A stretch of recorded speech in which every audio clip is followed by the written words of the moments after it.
They're here. Jay in Morgan has also gone in debt to look like Boba Fett in Morgan. In Morgan. It's very expensive plastic surgery and a lot of food. It wouldn't be plastic surgery. It would be costume. Huh? Okay. If you want to look like Boba Fett, there's no surgery that will make you look like Boba Fett. Oh, of course there is. There's surgery that'll make you look like anything. You pick it. If you got the money, they'll do it. They'll do it. Yeah. What? So is it just because of Fanatics? Because the geeks are around? So I didn't. It's the dead presidents. No, deaf pedestrians. Wait a minute. Now this says the dead presidents. That's not right. It's the D and the P or As you can see. Yeah. Now how did this get mixed up? How could the internet be wrong about something? This is weird. The dead presidents. No, okay. The deaf pedestrians. Yes. Well, then I don't have anything here. I was going to tell you all about this weird duo, these two people. So what does the dead presidents say? It says that they are a non-Grammy award-winning duo. Yeah. A Billboard bottoming anti-producer duo. The Dead Presidents, an up-and-coming alternative electronic music group composed of Alex Nerney and Dale McManus. Why do you think that is who does that song? It's because when I went to the lyrics of the song. Let me see where I find out how that got wrong. No. Oh, I see. No. Okay, I did misread Carrie, it. where did I just you... misread it. I misread it. So the name of the song is Hail to the Geek. Yeah, Yes, and it's correct. the Deaf Pedestrian. Deaf pedestrian. And there was a little link there that said, would you like to know about the dead pedestrians or the dead presidents? And I clicked on that. So let's find out about the deaf pedestrians, shall we? Do they do anything else? Not that I know of. But where did you get that, Carrie? How did you come into... Someone showed it to me. Someone said, here, look at... Here's your life. Kind of sums it all up. How accurate is it? Yeah, it's pretty accurate. Yeah, I mean, I know Carrie well enough to say a lot of the stuff in that song is accurate. The Deaf Pedestrians are an alternative rock band from Dallas. Well, seeing the Dead Presidents are from Dallas. I see why this is all confused. You have Chuck Parker on vocals, Garen Walker and Jason Hall on guitars, Russ Dingham on drums. They didn't do anything else. That was all. They got an album in 2022, but that song is mostly what they did. Yeah, that's what they will not be known for in the future. I mean, some people will know them for that, but not many. Yeah, there we go. I was going to open with my favorite Star Trek themed punk band, Warp 11. But it was just Star Trek, and I thought, well, this one covers it all. Yeah, you got to cover all of it. So It's good to be a geek. I was thinking an opening song would be "Busting Up a Starbucks" because they're closing all these Starbucks locations. I learned the intention of that song is different than what's actually happening. Well, I know. But Yeah. This make it so? She make it so. She make it so. And she got speed. She packed the kind of firepower that every captain needs. Well, she got the sleekest body and the slickest hole. I gotta stay on course and make her lose control.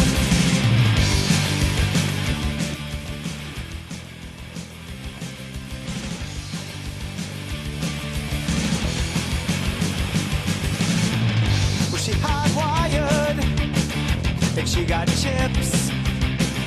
She got the kind of badass body that's built for a 5-year trip.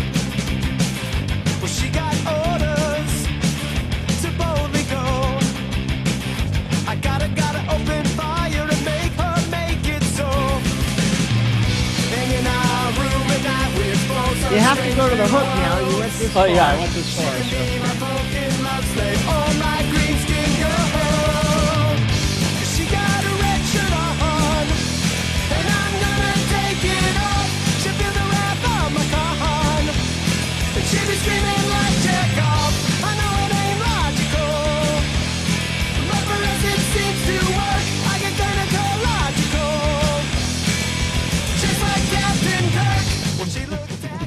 Warp 11 was Yeah, they broke up. an independent band from Sacramento that performed original songs with lyrics entirely about Star Trek. Yep. All of their songs were about Star Every Trek. one of them. Warp 11's music covered a wide range of styles, including alternative, classic rock, punk, country, and blues. Their lyrics were humorous and sometimes profane. Very.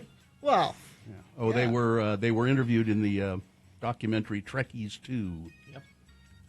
And Everything I Do with William Shatner was. oh, by the way, William Shatner's fine. He's fine. He's just fine. I saw He's that. just fine. They played that song for him, the Comedy Central Roast of William Shatner. They played that song. Yeah, he wanted everybody to know he's fine. Is he here? He is, yes. He is here in town. So Yeah. he's not in the hospital. No, he's here. His statement was the stories of my. Rumors of my demise have been greatly exaggerated. There you go. He added, He stole that line from Mark Twain, Yeah. you know. He added, I overindulged. Thank you for overindulged. Thank you for caring. I'm perfectly fine. So he was spotted drunk out of his so gourd he gets somewhere. drunk out of his gourd. He was drunk somewhere Which is very Shatner. and had a kind of a, yeah. TMZ reported on Wednesday Shatner was rushed to a hospital due to a medical emergency. He had, quote, an issue with his blood sugar, but was discharged after some monitoring. He's fine. He's fine. You really shouldn't drink when you have diabetes. Yep. You really shouldn't. And he's 95. Well, yeah. There is But that. every time I've met Shatner, which is twice, he's been drunk. Wouldn't you be if you were If Shatner? I were Shatner, Sure. probably. Well, it's... No, I'm not going to... Oh, my God, please don't tell me Shatner died. No, No, he's no, fine. he's fine. He's fine. He's just He's fine. here. He's, This is Shatner saying happy birthday. yeah. Collecting $200 a pop for his autograph, I'm sure. I'm surprised he's only charging that much. I don't know. I really don't know how much he's charging. It's a lot, I'm sure. This has been Farting Around with Carrie, Bill, and Gina on X96, Radio from Hell. Okay, well, now I'm going to see if I can get my crap together in this break, and we will come back, and you can check in with us here. 877-602-9696. That's the number to use to check in with the Radio from Hell show. We do like to hear from you in the morning. You can also text us if you like, 33986. Are you going to Fan X today? If so, are you going as something or just as yourself? 877-602-9696 or 33986. Did you know you could stream Radio from Hell?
6. All right, 6:21. Let's get this over with. We'll go to your check-ins in just a second. Hang on, Mike. We'll get to you. Mike's on the line. 877-602-9696 is the number to check in. You can also do it at texting 33986. Is there a sponsor here by any chance, Gina? William Shatner's fine. He's just fine. The moon, 19.2% of full. It's a waxing crescent moon. The moon will rise today at 12:17 p.m. Today being Friday. It's the 26th day of September in the year of our Lord. Jesus Christ. Yeah. 2025. It's Native American Day. Oh, is that why Pete Hegseth is saying? Oh, geez. I'm sure. Is why he's what? Oh, you didn't see that? Was it The Battle of Wounded Knee. Wounded Knee? No, I know that he summoned all the generals to Virginia. No, That's a different thing. What's this? Battle of Wounded Knee. He's saying posthumously we're going to go back and give all those soldiers medals. The ones that were killed, the American soldiers that were killed at Wounded Knee. The American soldiers that killed women and children. Yeah. Oh, Yeah, those. on Native American. Oh, that's right. Day. Bury my heart at Wounded Yeah. Knee. Yeah. What's That's how he's celebrating today. what? I'll find that story for Good you. Bill. Lord. It's The year it's of too our hard Lord. to keep track of all of The it. year of our Lord Jesus Christ, 2025. Save the Koala Day. Okay. And now they did, we had a story a week ago or 2 weeks ago that someone has come up with a vaccine that will prevent the koala. They're dying because they get chlamydia. Well, they should stop having sex unprotected. That's not funny, Gina. Koalas don't know how to use rubbers. Come on. Then we'll run out of koalas, too. Yeah. It's Alpaca Day. They're gentle, friendly, and they make great sweaters. Have you ever seen an alpaca make a sweater? It's really neat to see. It's German Butterbrat Day. You know what that is, Butterbrat? It's buttered bread. Leave it to the Germans to have a day to celebrate buttered bread. Well, I enjoy buttered bread. I do, too. It's Dumpling Day, Ooh, yum. Key Lime Pie Day, Oh, even better. and National Brave Day, a day to celebrate acts of courage. All right? And this is an all-new edition of the show for people who feel like hell in the morning. It's Radio from Hell, starring the Lords of Morning Radio. It's Kerry Jackson. I used to be Bill Allred. Over there is Gina Barberi. Katie, for short, is our fine producer. She's behind me in the producer's booth. Hudson is here, is that right? Yes, right there. And the doggy. The dog is there. Vax is there. Curled up. Oh, he's curled. That's how you can tell it's fall. He's curled up in a ball. Put it off. Yeah, all right. Okay, let's begin with Mike. Hey, Mike. How are you today? Good morning. Morning. I'm pretty good, actually. Good. What's up? So you asked about FanX Yeah. and what we might be going as? Yes. Are you going down? I am going as a FanX transportation volunteer, meaning I've been driving these celebrities from the airport. Today I'll be driving them back and forth between the Salt Palace and their hotel. That's exciting for you. Do you get to talk to them a little bit? The rules are, you can greet them and say hello, and if they want to talk, you can talk. If they basically say, yeah, whatever, and blow you off, you just respect their privacy and keep quiet. Sure. So far the funnest guys I've driven Yeah. were the Reno 911 guys. Oh, yeah. Oh, really? Oh, I didn't realize they were here. what's- Thomas Lennon. Thomas Lennon and, Yeah, Jay's moderating that panel. oh, fun. Yeah, they were kind And of then- fun. Oh, they were a lot of fun. They kept the car ride from the airport to their hotel extremely entertaining. And then, as a volunteer, you get no, like if you want autographs or you want photo ops, you've got to pay. So you don't get freebies for doing that. Sure. But I actually paid to get the photograph with the 911 guys because, like I said, of all the people I've driven, they were just the most fun and the most entertaining. So it was one of those things I just had to have that picture. Yeah. I'm Excellent. glad they're as good as I would have hoped that they would be. So that's They're nice. human. Yeah. They're human beings. Yeah. Yeah. Yep. Well, thanks, But Mike. the big one today is, Yeah. well, real quick, the big one today is the photo op with Danny Elfman, that I'm doing because it's Danny Elfman. Good. Lucky you. Yeah, send us a copy of the photo, will you? Okay, Okay, yeah, but anyway, my name's Mike Shinney. I think you guys might remember me. I don't know. The names rings a bell, Mike. Yeah. Yes. Okay, but Matter of fact- anyway, matter of fact, how do I send a picture and I'll send it? Radio from Hell at x96.com. Okay, I'll do it. All right. Thanks, Mike Shinney. And we'll play some Oingo Boingo next. How about that? That sounds great. All right. See you later. Izzy. Izzy or isn't he? Izzy, what's going on? Good morning. Hi. Me and my mom are gonna go to Fan X today. Uh-huh. She's gonna go as the best project manager, and I'm gonna go from Measy from Alien Stage. Well, I hope you have a great time today. And we're going to go see the Reno 911 guys, too. Yeah, we just heard how nice and funny they are, so you're going to have a great time. We're so excited. And you're a good mom for going. Have you been before, Mom? Yes, I have. Okay. Is this Izzy's first time? This will be her third time. Oh, wow. Man. All right. Regulars. All right. Thank you. Thank you, Izzy. All right. Thank you. Have a great day. See ya. Let's see. Quinn the Barber, Mrs. Coles, and Bear checking in on a drizzly morning in Sunset. Bus driver Troy. Right Wing Wade has some traffic for you, Gina. Let's see. Sketchy Blake of Ogden checking in. Let's see. I hate it when they... if you send us too long of a text, it gets... I think it's enough. Yeah, it's from Jello Salad Annie, but it's a long one. Oh, I saw that. She's told me to get some rest. I Oh, saw that. all right. Mike in Nashville checking in. Dan the driver checking in. Let's see. Johnny B checking in, listening while contemplating depositing a 1-cent reimbursement check that I got in the mail. It's a penny. I'm not a fan of who I got it from, so there is extra incentive for me to incur as much cost for them as I can. Also, let's see. Also getting ready for Jimmy this coming up. Yeah, Jimmy will be here for 2 segments today, which means if you have questions, you can call. Dan of Evanston, Kelly and the Shih Tzus from Centerville. Fun-sized Jocelyn checking in. People can be fun-sized, too. Let's see. Geeks Assembled, Tron the Carpenter is on board. Sleepless and Sandy. Midvale's Rosdower has some more traffic for you. Tristan from the most west of Jordans. Meshach of Erda.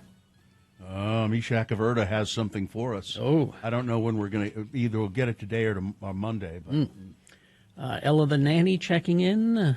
Let's see. Probationary Alex. Chef Roy. Looks like we're ready to go, so let's begin. Yeah, Dan the driver checking in. Traffic I-15 free and clear from Ogden to Spanish Fork. Midvale's Rousdower says I-215 north to the 201 interchange. Looking fine. Hope you have a wonderful weekend. Right Wing Wade says things are looking good as well, although none of you must be around this incident. Multi-vehicle crash on ramp from northbound Redwood Road to head eastbound 215 in Taylorsville. Several emergency vehicles are on the scene there. The left lane of the ramp and the right shoulder are blocked. Crash I-15 southbound approaching 21st Street in Ogden. It's on the right shoulder. Please text us and let us know what you're seeing on the roads, and I'll happily pass it along. 33986. Reggae Rise Up presents On High at Granary Live October 3rd through the 4th, featuring Dirty Heads, Rome, Revolution, Iration, and more. Tickets and details at x96.com. All right. We will take a break. We'll play a song for you. After that song, it's Big Boy News. And Frank Christ presents the Dead Celebrity Game. We'll explain how to play, what you'll win, all coming up.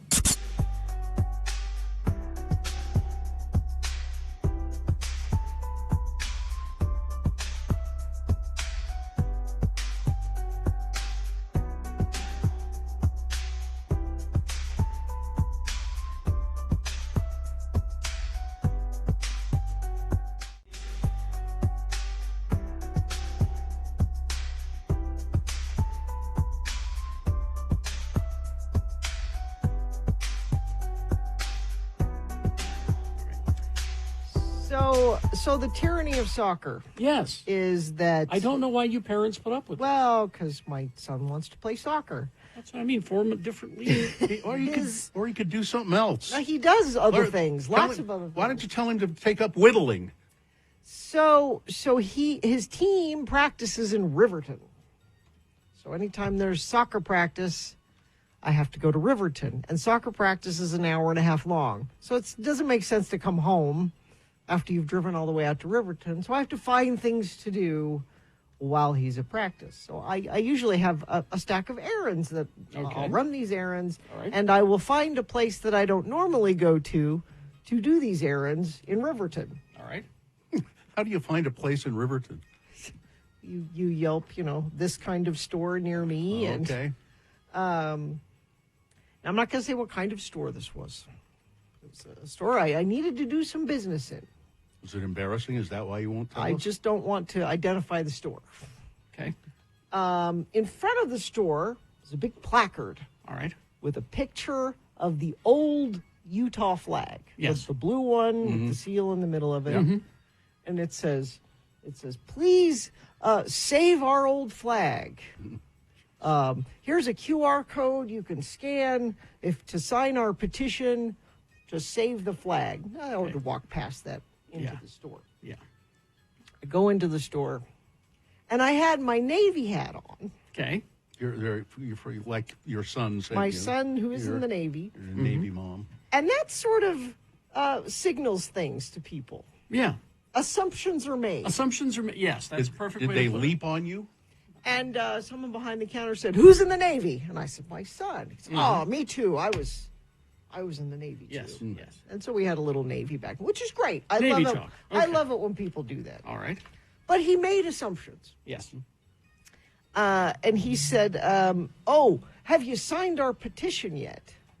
I said, "What, your petition? What petition?" He said, "Oh, it's horrible news. We have a new flag in the state of Utah that people didn't get a chance to vote on." That's not true. Yeah. They had an opportunity to have another petition before, and they didn't get enough signatures, and so you've got to sign our petition. Now, I'm there to do business that I need to do. Yes. And he brings the petition over in a pen.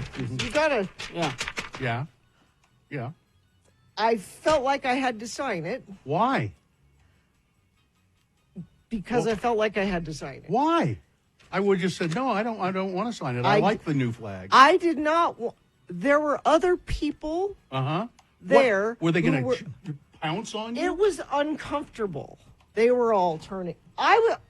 I felt like there was a reverse, liberal Karen viral video thing that could have happened from this if I decided to engage with them and I kind of like the new flag, and so I wrote a fake name on the petition. Oh, well, at least you did that. I wouldn't have signed, and I don't think I maybe would have made a big deal out of it. Or you could have said, "Oh, I already signed that. I don't want to sign it." Or I don't want to sign it. No, because I had already. He said, "Have you heard about our petition?" And I had already said no. So I see. I couldn't. Yourself up there. But it was an uncomfortable situation. There were about 4 people in the store who were all turning and looking at me, going, "You're going to sign it, right?" Again, well, what were you afraid would happen?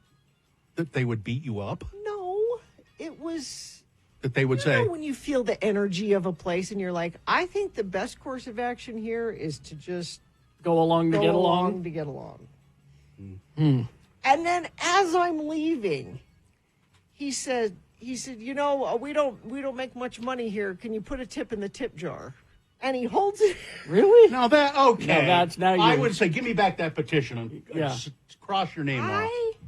Really? The whole thing was so weird and uncomfortable. But it wasn't just the people working there. It was the other patrons in the business that were all invested in and the government is the flag and the thing and and I can't believe they took our flag away, and it's a woke flag that we now have a woke Utah How is it woke? I don't know. That's what I they sent say. Dan McKay when he texted me. Yeah. And I've tried to reach out to him again to get his flag people. Dan McKay is a conservative Utah County Republican, but he's the one who brought forth the new flag. and really liked it. And I said, Dan, people don't like it because they think it's woke. The woke. It's the anti-woke mob. And I said, Dan, you're anything but woke. Yeah. I know, he said. Somebody said those flag loonies rented a booth at Box Elder County Fair. They were incredibly aggressive. Yeah, maybe I'm not conveying that enough. This wasn't like a casual, you want to sign our petition? It was like, you're going to sign our petition, right? Well, the one lesson I think you should take from this is don't wear your Navy hat in public. No, I like wearing it. Well, and I like talking to people about the Navy. And this goes back to me, taking back the flag. I don't like people making assumptions about my politics. You don't like it, but the assumptions they make if you're wearing the Navy hat is that you're not woke. Based on my Navy hat or my American flags that I like. I'm sorry, they make assumptions. I'm trying to go against that. Just please tell me that the fake name you used was Jill Biden. Please. No. What was the fake name you used? I don't want to say. Yeah, well, they're going to go. They'll look it up and find you. I don't want to say. Yeah, see, it was Gina Lola Brigida, wasn't it? The asking for a tip thing, that's really tacky. Yes. That's very What tacky. kind of a place was it that you had to tip? I just don't You've feel already identified them as the store in Riverton that had the big I bet sign there are out front. many of those. Just be ready. Just practice Jill Biden's signature. Okay, yeah, it wasn't Joe Biden. That's a federal offense if you signed it as Jill Biden. Is it? I think so. Okay. Impersonating a first lady. Put a rainbow flag pin on your Navy hat. Problem solved. Oh. There you go. That good. Somebody's got a good idea there. Texter's doing the thing.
Time for Big Boy News and Opinioendo. And right after that, it's Frank Christ presents They're Fine, They're Just Fine, the Dead Celebrity Game. We'll give you a list of 4 celebrity names. 3 of those celebrities, they're just fine. One of them is dead. If you pick the dead one correctly, you're going to win tickets to catch Hollywood Undead. Isn't that fitting? Yes. Saturday, September 27th at the Complex. Hollywood Undead tickets. All you got to do is play Frank Christ Presents. Coming up right after this Big Boy News. 877-602-9696 is the number to call to get those tickets. Give us a call right now and line up. News brought to you by... Why spend stupid ticket prices for concerts when you can experience great live music for much less at Salt Lake's coolest, most intimate venues? Don't miss The Bones of Junior Jones, Tuesday, September 30th at the State Room. Get tickets at thestateroompresents.com. Well, we talked about it a little bit earlier, but William Shatner is fine. He's just fine. He used social media to address reports about his hospitalization. The 94-year-old actor posted on Instagram, rumors of my demise have been greatly exaggerated. I overindulged. I thank you all for caring, but I'm fine. I'm just fine. I keep telling you all, don't trust tabloids or AI.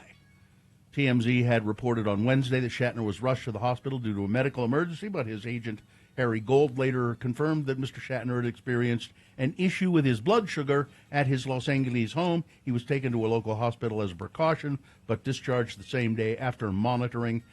The Star Trek actor continues working on projects, including the upcoming holiday series Family Tree, which he created with Tom Bergeron. Oh, really? Yeah. Is this a Hallmark? I have no idea. I'll have to look and see what that is. I know Tom Bergeron can be funny. Oh, my God, please don't tell me Shatner died. But he's fine. Vince Neil, not so fine. No. He has revealed that stroke he had at Christmas time, 2024, that was just one of several. He's suffered several strokes in the last few years. In a recent interview with SiriusXM's Eddie Trunk, he recounted the immediate impact of his latest stroke. Well, I woke up and I couldn't get out of bed. That'll do it to you. I'm like, what's going on? And my left leg wouldn't work and my left arm wouldn't work, so I had to get help out of bed. Now, he's had strokes before, so why is he asking himself what's going on? I think he would know, don't you, that he, oh, my God, I wouldn't count on Vince Neil learning any lesson ever. That's probably true. Helpfully, the aunt of Mr. Neil's girlfriend was a nurse who was able to figure out what was going on based on their account of his afflictions, and they took him to the hospital. Does the nurse work for Dr. Feelgood? Yeah, I guess. Let's see now. I thought about making this a boner candidate, but it's just too. It just would have destroyed anything. A Utah mother is facing child abandonment and child abuse charges after police say her 9-year-old daughter was found living alone in a trailer near the Grantsville Reservoir. According to court documents, family members called police, claiming that the girl was starving and extremely thirsty. Well, then why didn't the family members go help her? Officers later arrived at the scene and found the girl, who appeared to be covered in dirt from head to toe. Investigators added that she was wearing a torn, badly stained dress, appeared not to have changed or showered for a significant amount of time. The victim told police she was thirsty.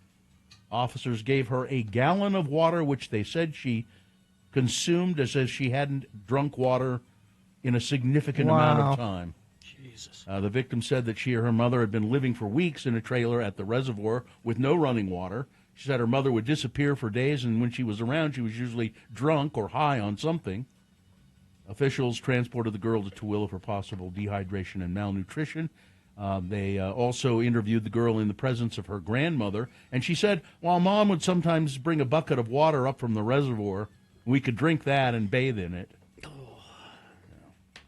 Officers served a search warrant, found the location where let's see now, I don't know if they found the rescue of the girl hadn't been to school in several years. Detectives said her mother never contacted family or law enforcement to report she was missing, and I don't know if they have her or not. They issued a search warrant where the victim and her mother were living in the area. They searched 3 trailers that all reportedly, 3 trailers they had in the area that they inhabited. But they must have her in custody, though, because it says that she's facing charges. Utah County leaders further outlined how they plan to pay for the legal costs associated with the prosecution of Charlie Kirk's accused killer in a capital murder case. This gets very expensive for the county. On Wednesday, the Utah County Commission approved $1 million in additional staffing as it aimed to pay for both the prosecution of 22-year-old Tyler Robinson, who's charged with aggravated murder, and his defense. County officials said the money would go toward adding 2 full-time deputy county attorney positions and 2 full-time paralegal positions. The county also announced it had retained experienced trial lawyer Catherine Nestor as Mr. Robinson's defense attorney. On Thursday, County Commissioner Skylar Beltran said that the new county attorney hires would likely be needed in the next 2 or 3 years to help deal with a growing caseload anyway, but the county was instead adding the positions now. It's something we've been planning on in the future, but we're gonna have to use them now. Let's see, and this trial, by the way, is going to go on forever. Yeah, forever. Good on the Ogden Police Department. What'd they do? This week they joined other departments around Utah in spelling out their stance on immigration, saying the Ogden Police Department does not intend to unduly single out immigrants. OPD has no authority to enforce immigration law. Our focus is on criminal conduct, not immigration status. Good. Reads a post on the department's Facebook page. Local law enforcement agencies' stance on immigration and immigrants in the country illegally has become an increasing point of scrutiny for some, given the federal government's ongoing crackdown on illegal immigration under Trump's administration. Police officers do not like to be combined with ICE because it makes their job harder in solving crimes where people would... They're afraid to tell them things. Yeah. We know that there are many questions about immigration and how it relates to local law enforcement. Read the Post on Tuesday. The Ogden Police Department is proud to serve every member of our community with fairness, professionalism, and respect. Thank you. I'm very pleased. God bless you. The Leonardo Museum is going to permanently close. It's been closed threatening for to a while. do that for a while. It's been closed for a while, and now they're saying it's permanent. See, I didn't know that. The Leonardo has inspired creativity and innovation as a vital community-powered institution championing art, science, and technology for Utah's residents and visitors alike. But we are deeply grateful for the support and involvement of the community, which has always been integral to our mission. But according to museum operators, the 61-year-old building needs critical infrastructure repairs, including escalators and elevators and plumbing. And I've been in that building a lot lately, and that's true. So what's going to happen to Ken Sanders? That's what I was just going to ask you. Ken Sanders moved all of his books about 5 years ago into the Leonardo. At nearly 74 years old, my buddy Ken says he's too old and definitely too stubborn to move again. So is he just going to call it quits? Well, no, I don't think so. He's sad and even a little mad that the Leonardo experiment didn't work out. He's not quite sure what the future holds for himself and his extensive rare book collection. The Leonardo may be gone, but Sanders is hoping he and his bookstore aren't forgotten. I ain't moving again, no matter what. Make me. I'm not doing it. I can't. I got 100,000 books in this place, and I'm turning 74. I'm in limbo to answer your question. That sounds like Ken. Yeah. Sanders moved his entire collection, lock, stock, and barrel, nearly 5 years ago. He said, it appeared at the time to be a match made in heaven. We thought it was going to be great, and it started out that way. But he said maintenance issues not only forced the Leonardo to close, but forced him into a financial bind. And it's, I've spent a lot of time. We've been doing those shows in his store until we moved over to the clubhouse. And he's in the basement, and the elevators don't work. And so you have to use the stairs, and it's just terrible. Let's see. FBI Director James Comey has been indicted on criminal charges stemming from 2020 testimony. Stemming from nothing. Yeah. Comey faces one count of making false statements and one count of obstruction of justice in connection with his testimony to the Senate Judiciary Committee about 5 years ago. Now, the grand jury said, okay, we'll let these charges go forward.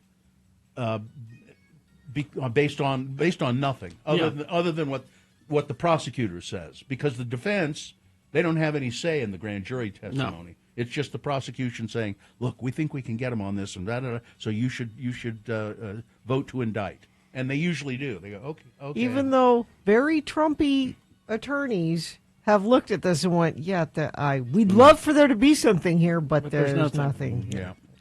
Defense Secretary Pete Hegseth has summoned the military's top officers, hundreds of generals and admirals, to a base in Northern Virginia for a sudden meeting next week. The directive did not offer a reason for the gathering of senior commanders of the one-star rank or higher and their top advisors at the Marine Corps base in Quantico. The people who described the move as unusual were not authorized to publicly discuss the sensitive plans and spoke on condition of anonymity. The Pentagon's top spokesman, Sean Parnell, confirmed that Hegseth will be addressing his senior military leaders next week because he couldn't do it on a Zoom call or anything like that. Well, you got to do it. You got to do a loyalty oath in person. Well, isn't this a security risk? Yes. We're going to put all of these important people in one place. This is very much a security problem. So what's he doing? Why is he doing this? Is this going to be a big announcement of a plan of war? Because it's the Department of War now, Mm-hmm. Or is he just going to issue I think Kerry's got it. oath or yeah. something I think like it's that? A loyalty oath. Like Saddam Hussein did. And if you don't like it, then you'll be fired. Yeah, then you're done. Hegseth has fired military leaders without saying why. Most recently, it was a general who had led a military intelligence agency, whose initial assessment of damage to the Iranian nuclear sites in American strikes angered Donald Trump because the general said, well, we didn't take him out like Trump said. We didn't do it. And Trump got angry at that, and so Pete Hegseth fired him for telling the truth. And finally this, Joe Rogan has issued a free speech warning. Thanks. To MAGA over Jimmy Kimmel's TV suspension. He's issued a warning. If you keep this up, MAGA, I'll tell you what. What? You know, I'll come up there. Joe, you endorsed Trump. Listen, but this is a free speech issue, and I'm issuing this warning. Joe, we tried to tell you this would happen. I'm issuing a warning, so just pipe down. I have 20 million subscribers, okay? That's it. Sports, weather, traffic. Well, fans who filled the massive grandstands in darkness Friday morning at the Ryder Cup nearly 2 hours early got what they came to see. Bryson DeChambeau cranked his driver 344 yards just short of the green, and the Americans won the opening hole. This is the Ryder Cup, where it's like it's like World Cup for golf. It's like one of the most expensive. Yeah, it's huge. It's lots of money. Where is it? Where are they having it? It's in New York. Yeah. And apparently Trump is going, I think. Yeah. Well, which will just add to the... Gina, he is Mr. Golf. That's He's won how many tournaments? You should see all the trophies. All the club tournaments. I won everything that I enter. I always win it. So as Ed Brass always says, get your kids some golf clubs. Because they can be just like the president. They won't have injuries, and they could make some money maybe.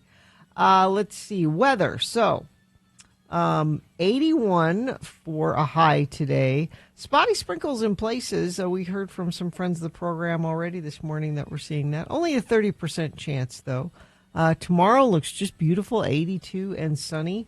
Saturday night into Sunday, we got a better chance of showers, 50% actually. So really, yeah. Oh, okay. It was just 20 when I looked yesterday. It's kind of gone up a bit. Starting tomorrow, is that? No, Sunday. Oh, Sunday. Yeah, tomorrow looks great. If you got outside stuff to do, looks like tomorrow is your day to do it. Oh, well, we camped last night. We camped last night. Camped? Well, our version we slept with the window open. It was our version. That's camping. And had s'mores. Yeah. Yum. Let's see. Traffic. So, this multi-vehicle crash, the on-ramp from northbound Redwood Road to head eastbound 215 in Taylorsville. Left lane of the ramp and right shoulder blocked. Crash I-15 southbound approaching 21st Street in Ogden. That's off to the right shoulder. And whatever you're seeing on the roads, you can text us and let us know. 33986. Spooks Boutique, the go-to destination for oddities, curiosities, antiques, collectibles, provided by a community of local artists for over 13 years. Located at 3453 South State Street, Spooks Boutique is where Halloween is not a holiday, it's a lifestyle. You know, Frank Christ is here, the Grim Reaper. Hello, everyone. Hi, Frank. And Shatner's fine, isn't he? He's fine. He's just fine. Did you go check to make sure? Or I was never put on call. Oh, okay. No. All right. Frank is a skeletal figure. He is a skeleton, as a Grim Reaper must be.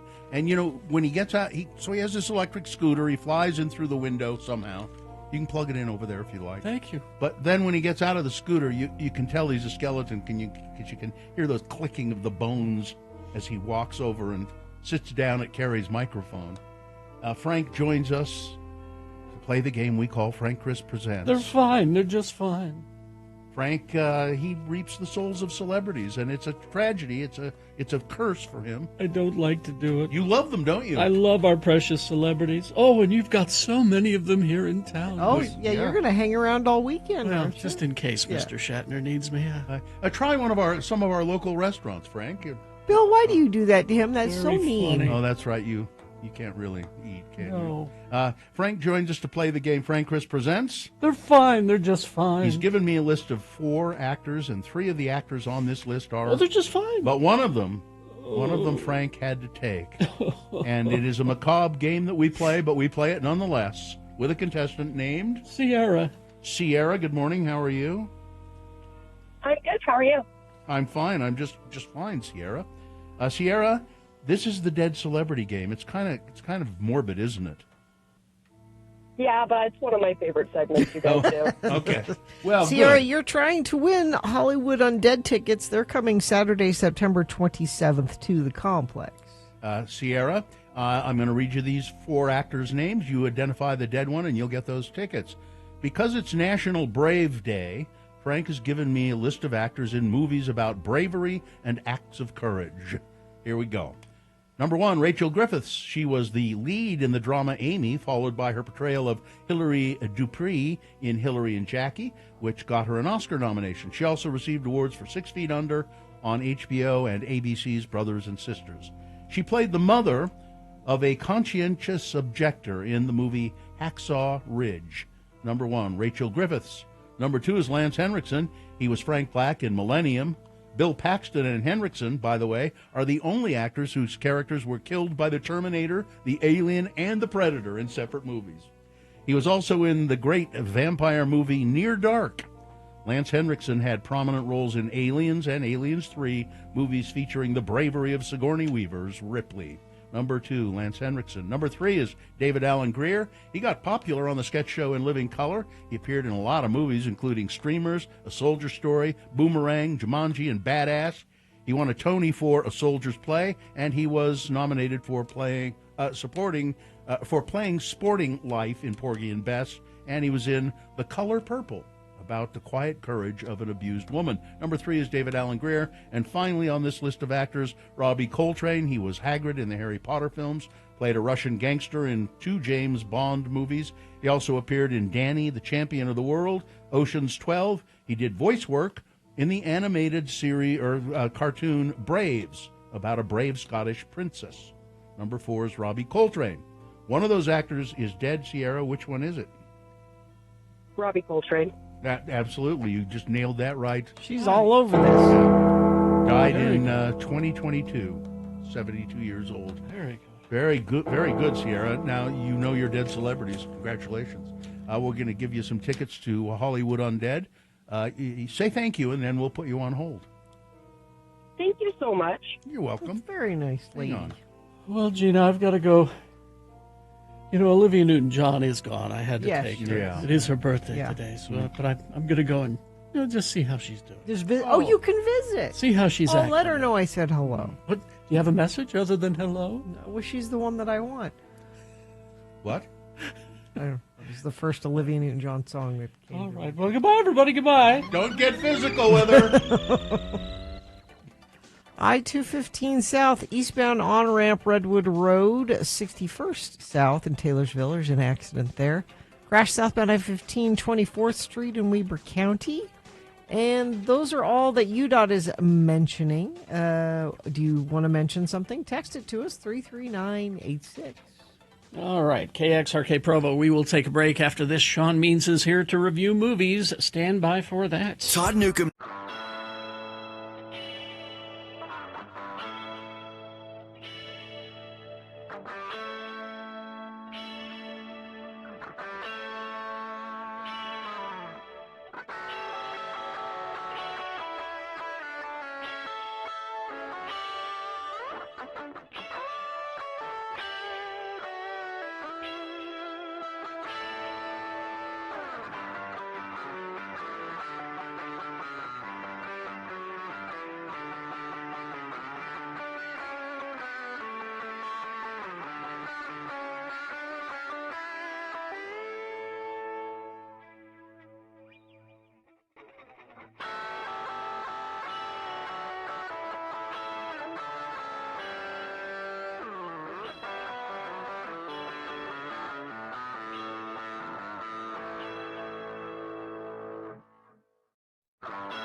Jimmy in Harriman is fully vaccinated and ready to hear about movies. In Harriman. In Harriman. All right. You need to be vaccinated before you hear movie reviews. It's true. Yes. You could catch something. Is this sponsored? No. All right, well then, let's go. It's Shaw Means. He's here. He's an editor with the Salt Lake Tribune, an editor and writer. sltrib.com is where you'll find that work. And you can subscribe and all of that kind of stuff. Subscribe to the paper. He's also a movie reviewer. You'll find his reviews at moviecricket.net. That's free. Mm-hmm. And he's here to talk about a couple of movies. What do we got? Yep. Two that I saw for this week. I got busy with stuff. We'll start with Dead of Winter. All right. This is playing in a few theaters around the valley. It is a thriller starring Emma Thompson. I love her. Who's the name you think of when you think of thriller, right? Here she plays a Minnesota woman who's gone up to a remote Minnesota lake in the winter to do some ice fishing in memory of her husband. Well, that's we nice. know that much. We know that much going in. We find out more as we go. She comes up to someone at she's trying to find this lake way up in the middle of nowhere, and she comes up to somebody in a cabin, asks for directions, and goes on her way. But then she hears a gunshot, and the guy is yelling at somebody. So she circles back around and soon figures out that the guy and his wife have kidnapped a young woman for reasons that take some time to explain. The wife is played by Judy Greer. Oh, we like her. Yeah, we like her. It's fascinating to watch Judy Greer and Emma Thompson go at it. It's two good actresses sort of going against type here. Because Judy's usually comedy. Yeah. The problem here is that the story gets increasingly hard to swallow as it goes. It doesn't help that Emma Thompson's Midwestern accent sounds a little too much like Frances McDormand in Fargo. 2.5 stars for Dead of Winter. Oh, yeah. It's at a few theaters around town, around the valley. All right. 2.5. 2.5. All right, so the big one. The big one. One Battle After Another. Which is, the title is a little hard to remember. It's a little interesting. But this is the new movie from Paul Thomas Anderson. And when Paul Thomas Anderson puts a movie out, it's an event. Mm-hmm. You look at what he's done in the last few years. You're talking about the guy who did Boogie Nights, There Will Be Blood, Phantom Thread. His last movie was Licorice Pizza. Oh. And this is one of his best. And that's, based on that list, that's saying a lot. So, wow, okay. Stars Leonardo DiCaprio as Bob, who's living with his teen daughter, Willa, played by this really good young actor named Chase Infinity. She's really cool. Chase Infinity. Chase Infinity.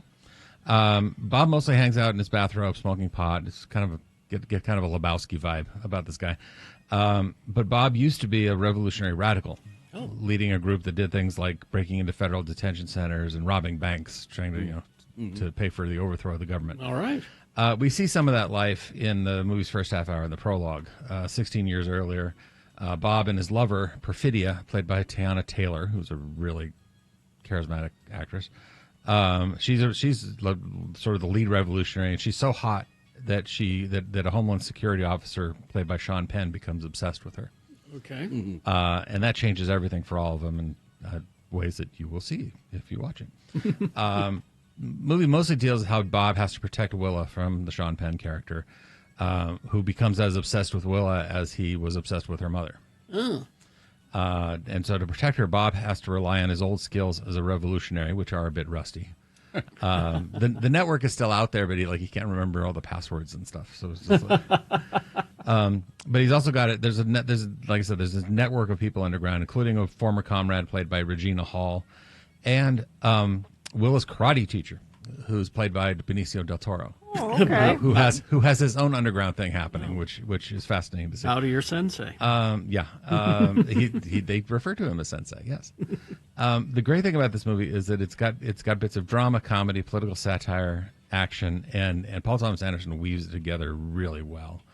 And you sold me. It's a great role for DiCaprio to chew on, and he really, I mean, I think we take Leo for granted. I think we take Leonardo DiCaprio for granted because he's so good and just sort of digs himself into a role. And has he never won an Academy Award? No, he won for The Revenant. He did. Okay. Yeah, he won for the What's Eating Gilbert Grape, didn't he? No, he was nominated for Gilbert Grape, but no, he finally won his Oscar for The Revenant. He wasn't even nominated for Titanic, if you remember. Yeah. Well, that was okay by me. Yeah. Anyhow, so 4 stars for One Battle After Another. The rare Sean means 4 stars. The rare Sean means 4 Will stars. he be nominated for this, you think? There is some talk that this is going to be the one. This is going to be the one that finally gets PTA his Oscar. Really? That Paul Thomas Anderson has been, and it's sort of the way the way people looked at No Country for Old Men a few years ago, which was like, great. yeah, it's like, okay, the Coens finally proven themselves. This will be the one that we load everything up on for them. So this could be the one where finally we say, okay, yes, you made There Will Be Blood and Phantom Thread and all these great movies, but now now you're one of us, and Oscar will bestow its wealth on you. Yeah, So, Magnolia is one of my favorite movies of all time. And what's the one with Punch Drunk Love? Punch Drunk Love. I love that movie as well. That's a Paul Thomas Anderson movie. That's just a very, like There Will Be Blood is very big, huge spectacle and spanning. And then Punch Drunk Love is just a very simple, really good emotional movie. He's made some great movies. Sure has. All right. 4 stars for One Battle After Another. Yep. With Leonardo DiCaprio. Is he married to Maya? Yeah. Yes, he Maya is. Rudolph? Maya Rudolph? Yes. Yeah. Yep. Yeah. So Not there- Leonardo DiCaprio. No, Paul Thomas Anderson is married to Maya Rudolph. They've been married for quite a long time. Maya's way too old for. One of the cool things Paul Thomas Anderson did was that he was the standby director for Robert Altman's last movie, The Prairie Home Companion. Oh yeah. They had and Maya Rudolph had a part in that movie, and Paul Thomas Anderson stayed on set in case Robert Altman died. Really? So they could keep the movie going. Wow. Yeah. Okay. I had resisted seeing Boogie Nights for quite a long time because I didn't really like the subject matter. It was about the world of pornography, and I really didn't want to see a movie about that. Finally, I saw it. So, okay, I'm going to watch it, and was just blown away by how emotional and just incredibly well done it was. A lot of good actors in that too. They're just great scenes. And kind of fell apart in the second half for me, but generally, yeah, I agree with you. Yeah. In some of the interviews for this movie, and everybody for this movie is doing interviews, DiCaprio and everybody else, DiCaprio talks about how he was offered Dirk Diggler in Boogie Nights and turned it down to do Titanic. And how he said he kind of regretted that because he didn't get a chance to work with Paul Thomas Anderson. So finally, he's getting that chance. Now he's getting that chance. Yeah. All right. I know. Turned down the biggest movie ever. The biggest movie. The major career, right. Exactly.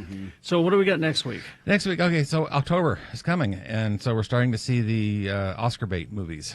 Okay. And we got one next week called The Smashing Machine. I haven't heard anything about that. This is Dwayne Johnson playing one of the pioneers of MMA fighting, and he apparently changed his look and changed his whole physique to match. He got lean. He got lean.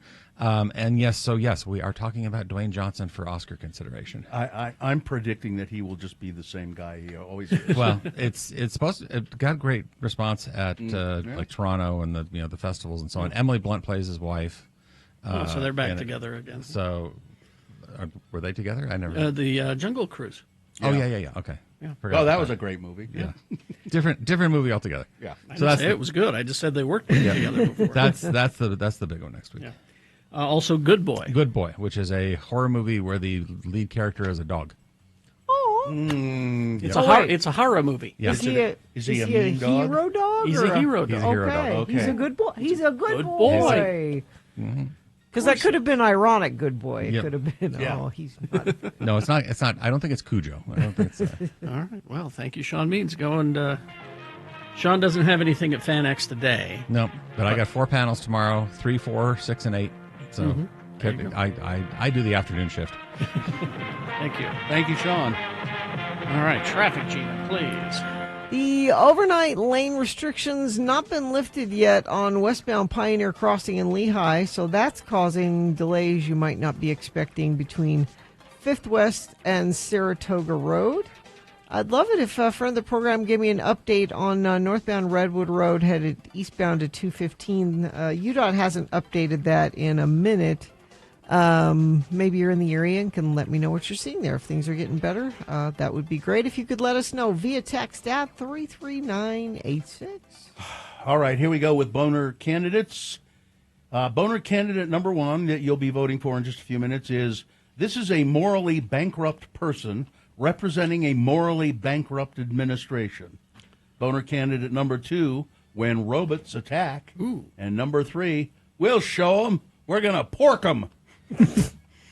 Boner of the day, big boy news, all coming up after these messages and a song. Park City Wine Festival next weekend. Make your plans now just to go up and stay. And this is just a good international idea. wines, right? International wines, yeah. Master winemakers from around the world gathering for the Park City Wine Festival.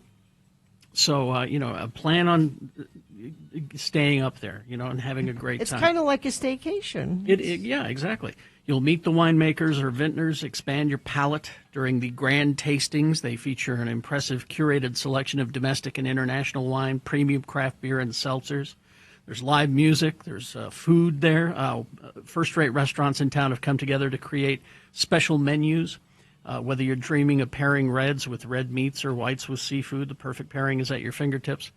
So you can expand your knowledge and with a selection of lifestyle and classroom seminars. Learn the in and outs of pairing.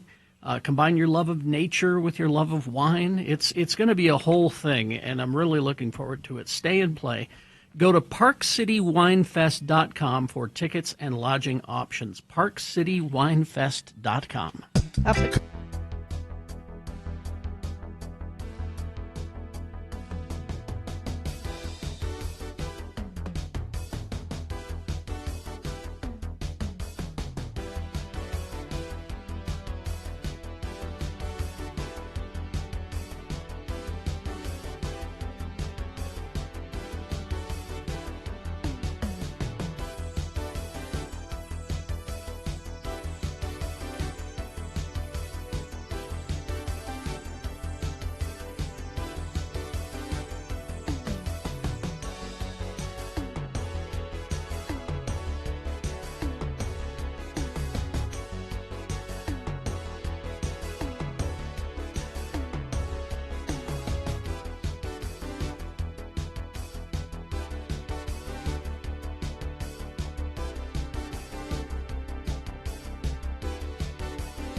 It's 7:24. Time for Boner of the Day. 3 news stories. These will be examples of bad, stupid, or funny human behavior. You know, the old saying, you pulled a boner. Yeah. Made a mistake. So we'll give you 2 candidates now, a third after the news. You decide with your vote of these 3 candidates which one is the worst, which one deserves to be Boner of the Day for today, September 26, 2025. We'll give you 2 candidates now, a third after the news. Once you've heard all 3, you'll vote. One of you lucky random Boner voters will receive a can't buy it, got to win it Radio from Hell Boner t-shirt. Boner candidate to number 1. This is a morally bankrupt person representing a morally bankrupt administration. Defense Secretary Pete Hegseth has announced that he has decided that the 20 soldiers who received the Medal of Honor for their actions in 1890 at Wounded Knee will keep their medals in a video posted to social media yesterday night. Hegseth's successor, Lloyd Austin, had ordered the review of the awards, the medals, in 2024 after a congressional recommendation in the 2022 defense bill, itself a reflection of efforts by some lawmakers to rescind awards for those who had participated in the bloody massacre on South Dakota's Pine Ridge Indian Reservation near Wounded Knee Creek. While the events of that day are sometimes described as a battle, they weren't. It wasn't a battle. It was a slaughter. Historical records show that the U.S. Army, which was in the midst of a campaign to repress the tribes in the area, killed an estimated 250 Native Americans, including women and children of the Lakota Sioux tribe, while attempting to disarm Native American fighters who had already surrendered at their camp. We're making it clear that the soldiers deserve those medals, Hegseth said in the video, before adding that, quote, their place in our nation's history is no longer up for debate. After the fighting, medals of honor were given to the 20 soldiers from the 7th Cavalry Regiment, and their awards cite a range of actions including bravery, efforts to rescue fellow troops, actions to dislodge Sioux Indians who were concealed in a ravine. The event also became a celebrated part of the regiment's history, with their coat of arms still featuring the head of a Native American chief. I didn't know that. To commemorate Indian campaigns, according to the military's Institute of Heraldry. In 1990, Congress apologized to the descendants of those killed at Wounded Knee, but did not revoke the medals.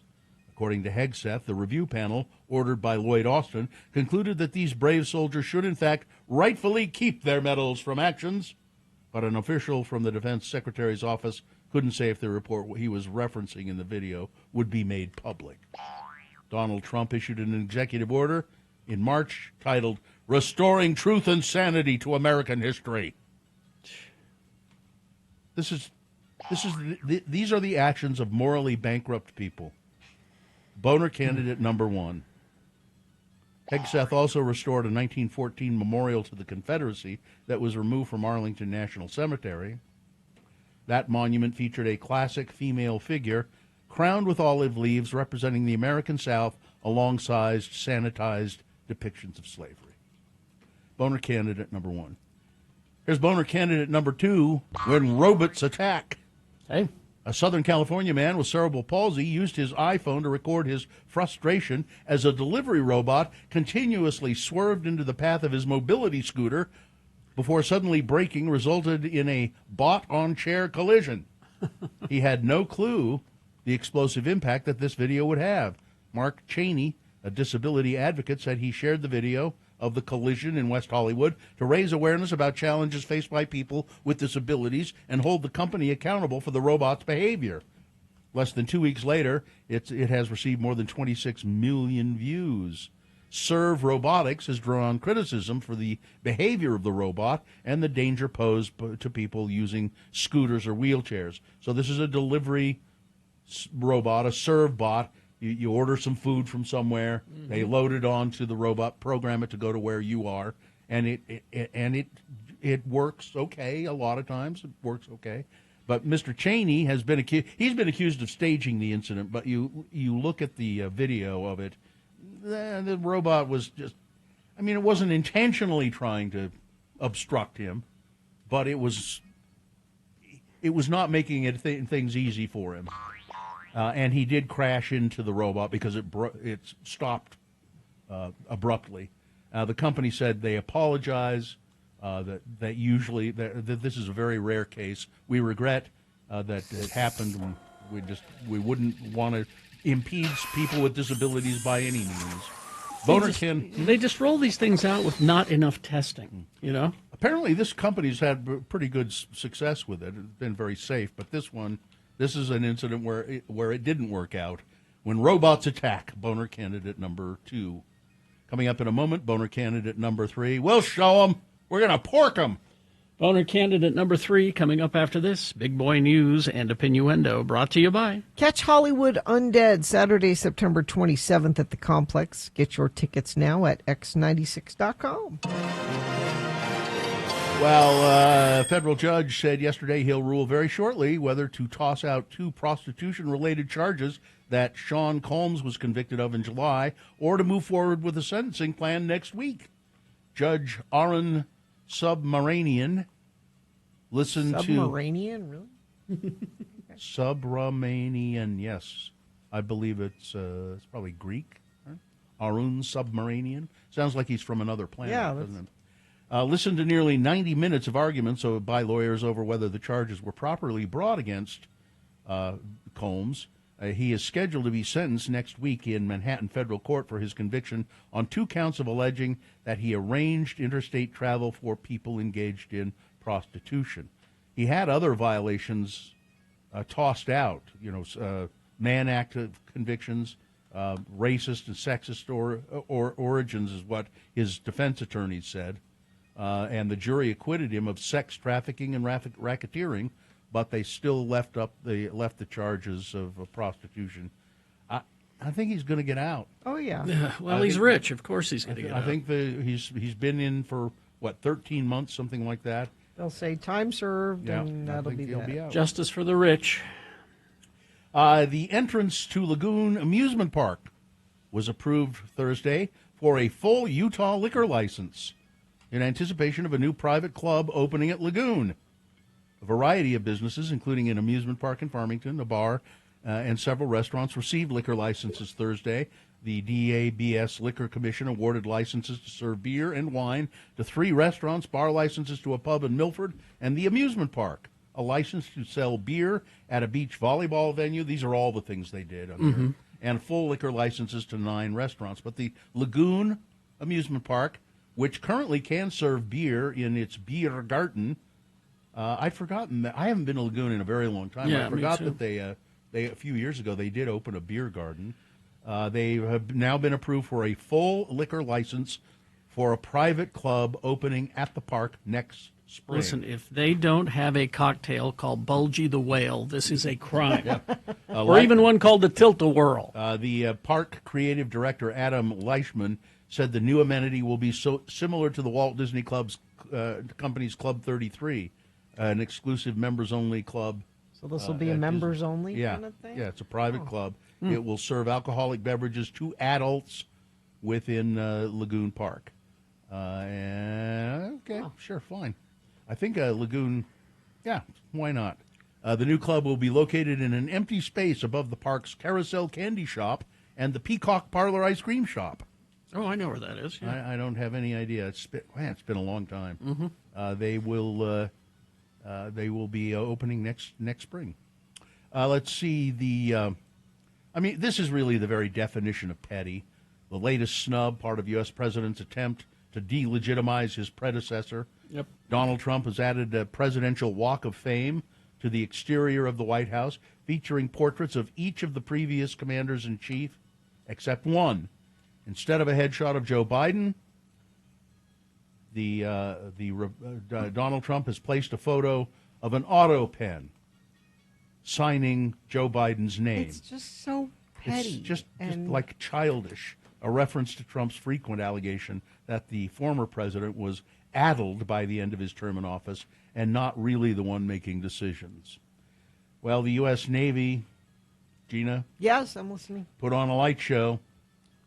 7,500-mile thermonuclear weapons test. Where was this? They launched multiple Trident 2D5 ballistic missiles off the coast of Florida and into the Atlantic Ocean in the latest test of a system that can deliver thermonuclear warheads thousands of miles away. An Ohio-class submarine launched the unarmed weapons from a submerged position during the test. So they're testing it out. Apparently it was quite a light show. And also F-35 and Reaper drones have joined that huge U.S. naval fleet patrolling the Caribbean. Alongside the ships, the Department of Defense has indicated that these jets, Lightning II jets, are supporting on the mission, enhancing the networked intelligence picture and long-range targeting options in complex maritime environments. And the U.S. fighter jets had scrambled and intercepted a Russian warplane near Alaska. Yeah, I'm excited. I'm more and more glad that Festus is in the middle of nowhere because I think he's probably pretty safe where he is. NORAD said 2 Russian Tu-95 long-range strategic bombers and 2 Su-35 fighter jets were flying in the Alaska Air Defense Identification Zone, which is international airspace that abuts U.S. and Canadian sovereign airspace. NORAD responded by sending an early E-3 warning control aircraft and 4 F-16s and 4 KC-135 tankers, and they went out and positively identified them and sort of said, "We know you're here. You can see us. We can see you. You better turn around. Go the other way." It's just getting kind of tense, I would say.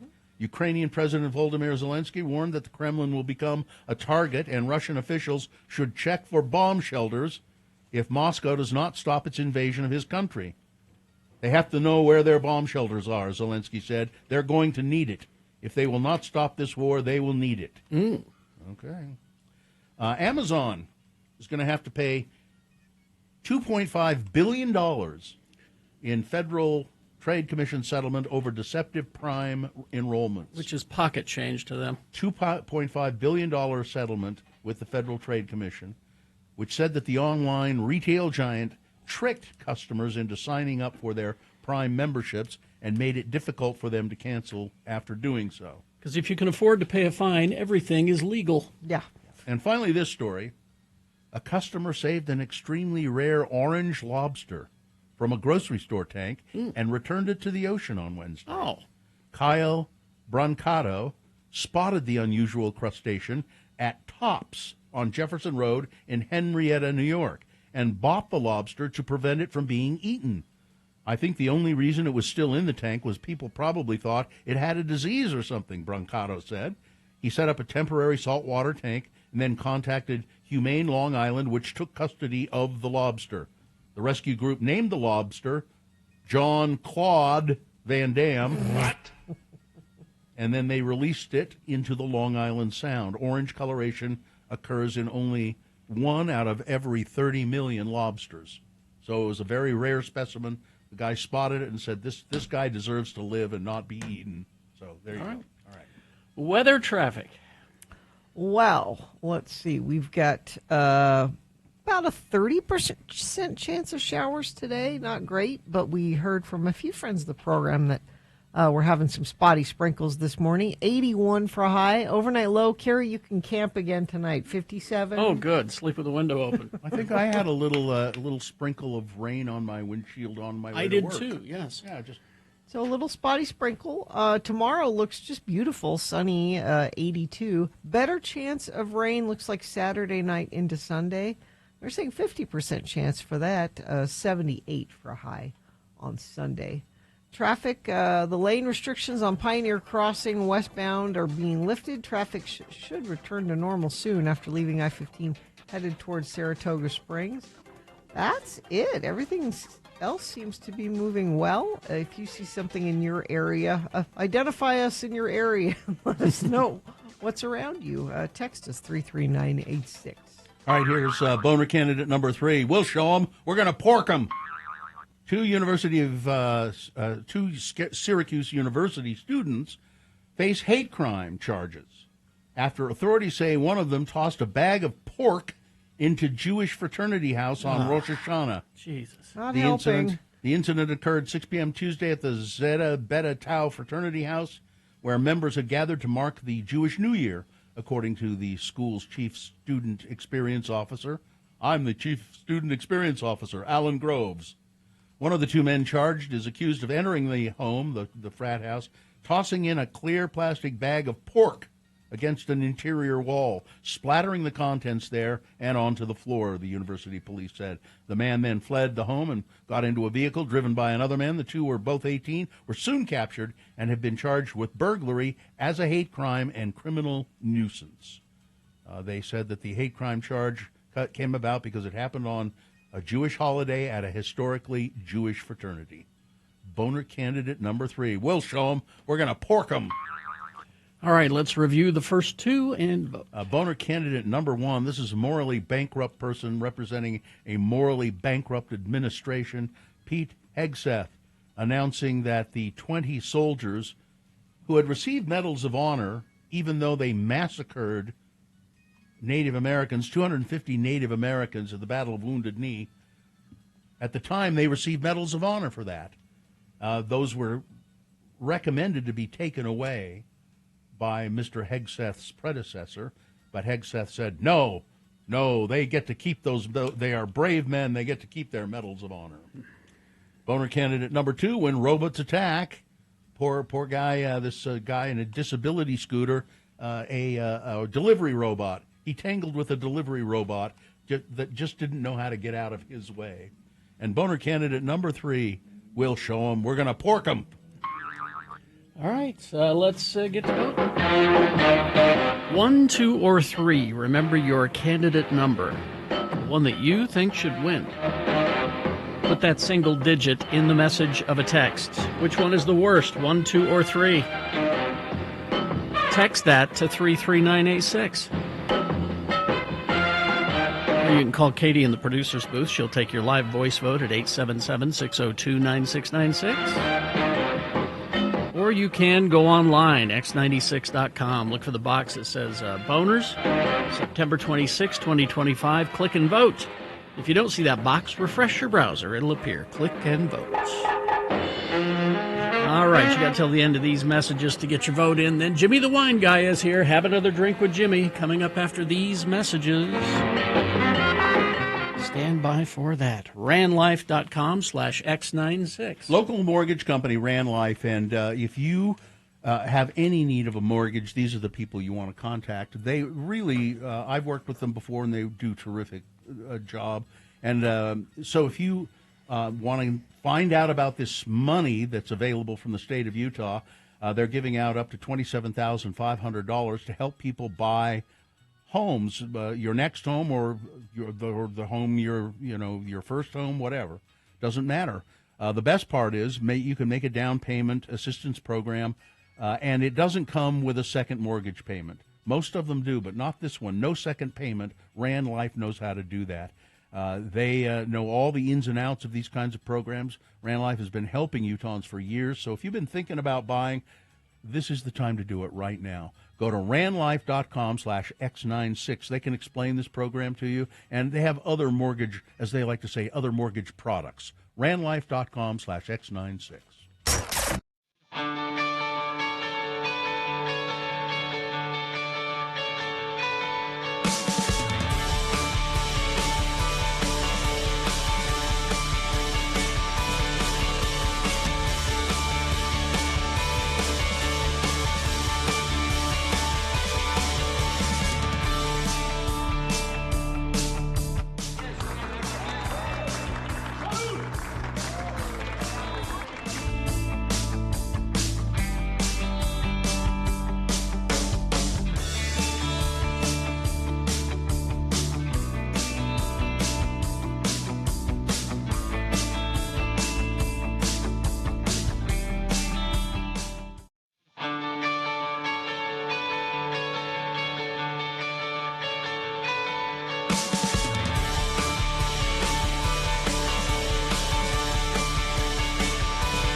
7:47, time to award Boner of the Day. Man, it smells good in here. This morning's Boner is brought to you in part by a tuna melt sandwich. And get a hail of a deal on your next vehicle purchase at Mike Hale Acura, your Utah Acura dealer. Mike Hale Acura, a hail of a car buying experience. Well, it would be pretty hard to beat Pete Hegseth, Boner candidate number one, the morally bankrupt person who represents a morally bankrupt administration. Pretty hard to beat, and it didn't get beat. But number three, we're going to pork him. Got 78 votes, so it gave him a run for the money. But Boner candidate number one with 130 votes, Pete Hegseth, is Boner of the Day. There you go. Boner of the Day for today, September 26, 2025. Now qualified to be Boner of the Week. That'll happen at 9:50 when Dave the Flower Guy gets here and just tells us who Boner of the Week is. Is this sponsored? Master winemakers and experienced wine enthusiasts from around the world gather in the mountains for the annual prestigious Park City Wine Festival, October 2nd through the 4th. Experience the beauty of Park City while sipping on the most incredible showcase of wines from around the world. Plan your visit at parkcitywinefest.com. Must be 21. Have another drink, it'll make you feel better. Have another drink and you feel alright. If you feel down and you're under the weather, have another drink and you feel alright. Well, he's here, the tortured genius who runs the Wine Academy of Utah, the enfant terrible, the Wine Academy of Utah.com. It's Jimmy Santangelo, Jimmy the Wine Guy. It smells so good in here. Yeah, we're making the Vesper Martini. I'm doing two versions. We're going to do the stir down and shaken. He's stirring and shaking at the same time. I would like mine shaken, not stirred. Shaken, not stirred. He is a professional. Yes. Now, Gina, we have to read this. I don't have some. Brought to you by fine spirits and liquor from Italy, such as Elena Gin. Is that what you're using? Yeah, we're using the Elena Gin out of Piedmont, all the herbs and botanicals and essences sourced from that area. Mm-hmm. You even have a little bit of a color. Although it's crystal clear, you do have a little bit of color in there because we're not filtering out those botanicals. We want that little bit of that beautiful flavor and fragrance and everything's really remained in there, not only visually, but, of course, aromatically. That's Elena Gin. Elena Gin. And then you've also got Verita Vodka, produced with 100% Italian wheat and mountain spring water from the Alps, and Kochi Americano liqueur. Is that how you say that? Kochi? Yep, Kochi Americano liqueur. Kochi. That's got that nice lemon in there. So the Vesper Martini we're celebrating this morning with these fine ingredients, all from Italy. I can smell the citrus. It's so good. Yeah. Now, you want to really know the nice. history of the Vesper cocktail? Tell us. According to Difford's Guide, the Vesper cocktail was originally made of gin, vodka, and quina lillet. Since this form of lillet is no longer produced, modern bartenders substitute Lillet Blanc or Kochi Americano. Yeah, which we're featuring here. The Vesper Martini was created by Ian Fleming. In, for James Bond? For James Bond. It was, he created it? Yes, he made famous by including it in his first James Bond novel, Casino Royale, published in 1953. In Chapter 7, Bond explains exactly how to make and serve the drink to a casino bartender. Quote, in a deep champagne goblet, 3 measures of Gordon's, 1 of vodka, half a measure of quina lillet, shake it very well till it's ice cold, then add a large slice of lemon peel, if you would. That's exactly what this is. That's what we have. Cheers. Wow. Good morning. This is your morning Vesper. Yes. Good morning, Vesper. Can you tell us, Jimmy, why this is the shape of a glass for a martini? The martini. So you want to hold it by the stem, and you never want to hold your martini by the bulb of the glass, or it'll warm it up. Right. Mm-hmm. And the reason the V shape keeps it nice and especially cold. Everything's just really tight, so you got the chill of the glass, and in that V, everything's really tight together. Now, of course, you can serve this in a champagne coupe, but if you think about a coupe, that kind of bird bath looking one, the coupe, a little broader of a base at the bottom, so you're really distributing the chill, thereby Don't it'll distribute cool the off. chill. Yeah. thereby it'll cool off faster. Now, so. you shook some of this and stirred some of it. Yeah, I had mine stirred. It's nice. So the Vesper Martini, when you difference between shaking and stirring, if all your components, such as this case, have alcohol in them, the Lena Gin, the Verita vodka, this is 100% wheat vodka, amazing, right here in the state. Wow. I think I got the pricings on there if you want to see them. And then the Coqui Americano. Now this is an alternative to Lillet Blanc, and Lillet is a spirit-based liqueur, and this is more of a wine-based, and then they infuse the spirit that's been saturated with all the lemon and botanicals. So I just like the Coqui Americano. It gives it a bigger, broader mouthfeel. It's really good. Isn't that tasty? Yeah. So you can get the Elena Gin at the liquor store right now, $36.99. Yep. The Verita vodka, $23.99, I and feel like then this is a liter. Yeah, it's 1,000 milliliters, so you got a little bit more. And then the Coqui Americano is $25. Yep. And they're all available today. This is a delicious cocktail. It really is. So real simple to make, 2 to 1. There are varying ratios out there, but when I assess these spirits on their own, the Elena Gin really comes through, and the mouthfeel of the vodka is really quite good. I'm going to look forward to maybe making a martini with an olive or some something in there with this vodka I later. was going to say, this is my first wheat vodka.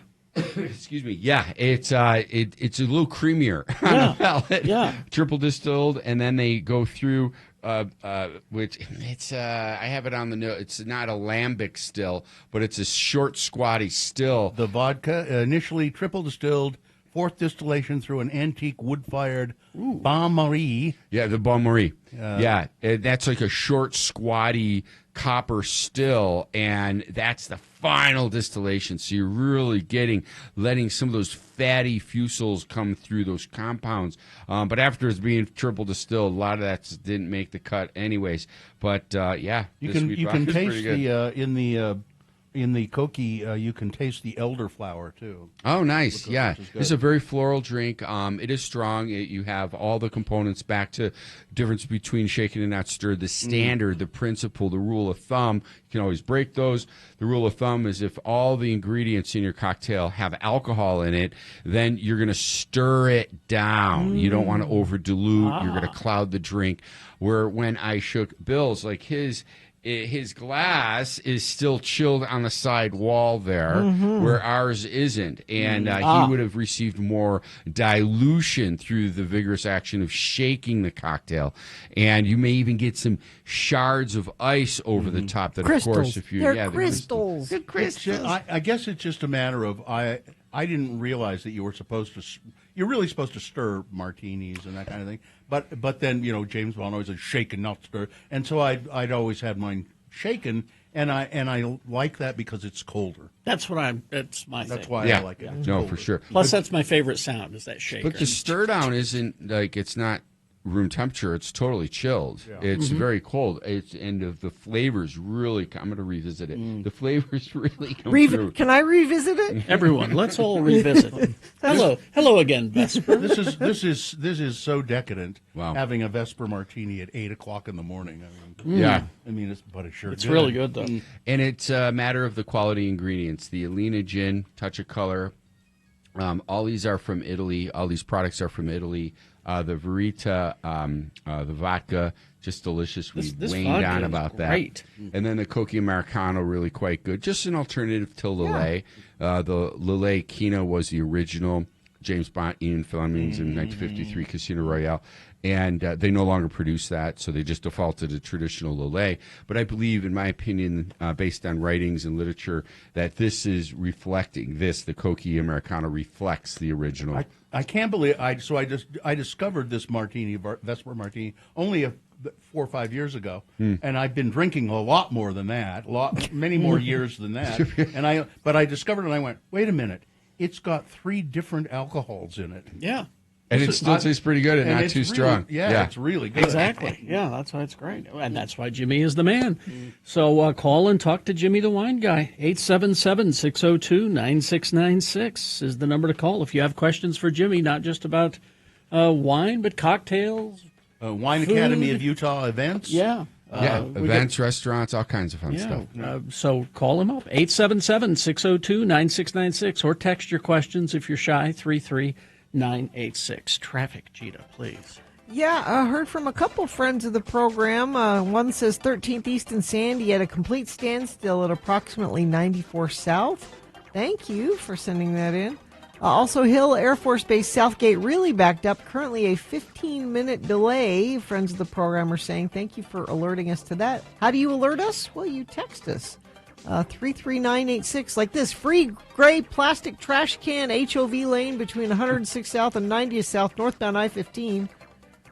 And beautiful commute I-15 southbound from Ogden to Salt Lake. No issues. Thank you, Infiniteam, for letting us know what you're saying. All right, Jimmy will be here after these messages to answer your questions, so let's get them lined up. 877-602-9696 is the number to call, or text your questions 33986. Home show, Gina. Yeah, we had Sylvia from the Best Home Show in the studio. She's a hoot, isn't she? She's a hoot, and she is passionate about getting your home all decked out for the holidays. The Daybreak Fall Home Show, September 26th through the 28th. It's at the new ballpark, so where the Bees are playing now, America First Square.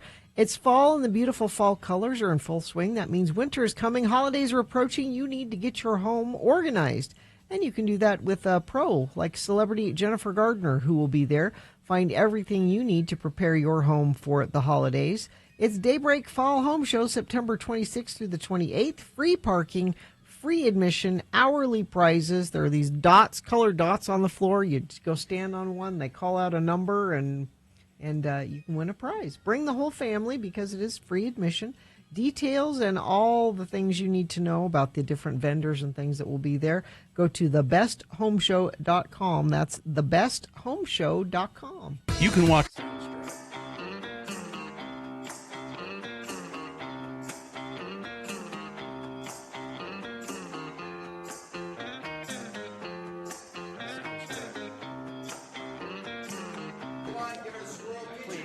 Don't call this day drinking. This is refined. This is special.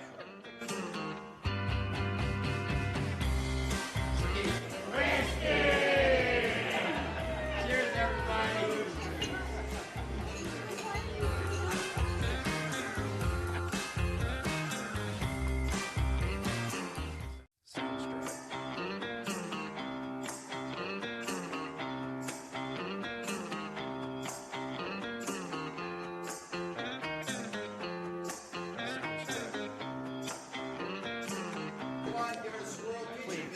Don't call this day drinking. This is refined. This is special.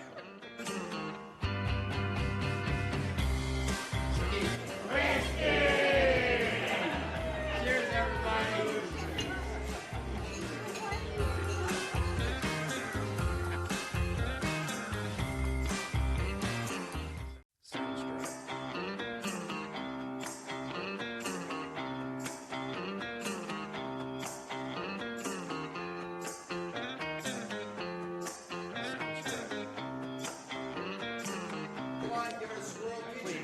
Don't call this day drinking. This is refined. This is special.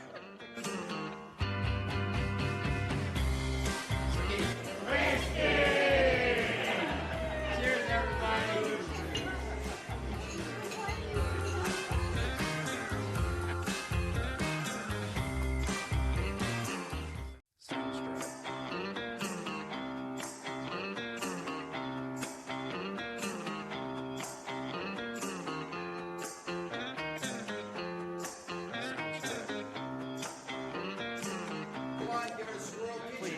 Don't call this day drinking. This is refined. This is special.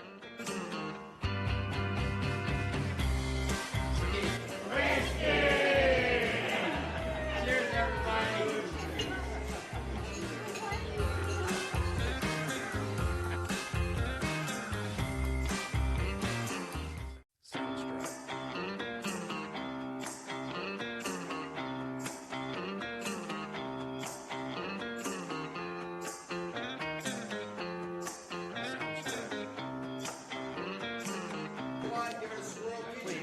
Don't call this day drinking. This is refined. This is special.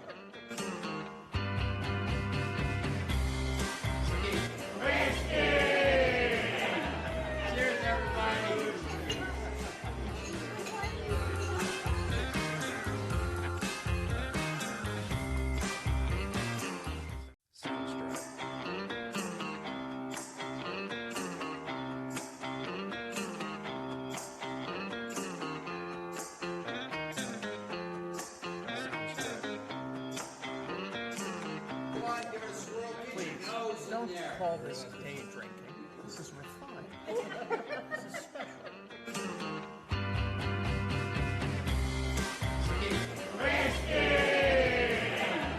Cheers, everybody.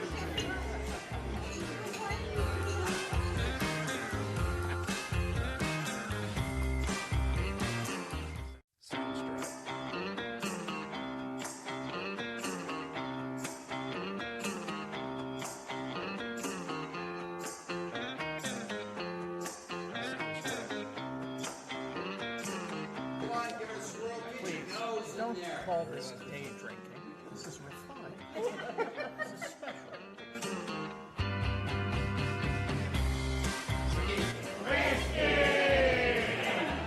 Cheers, everybody.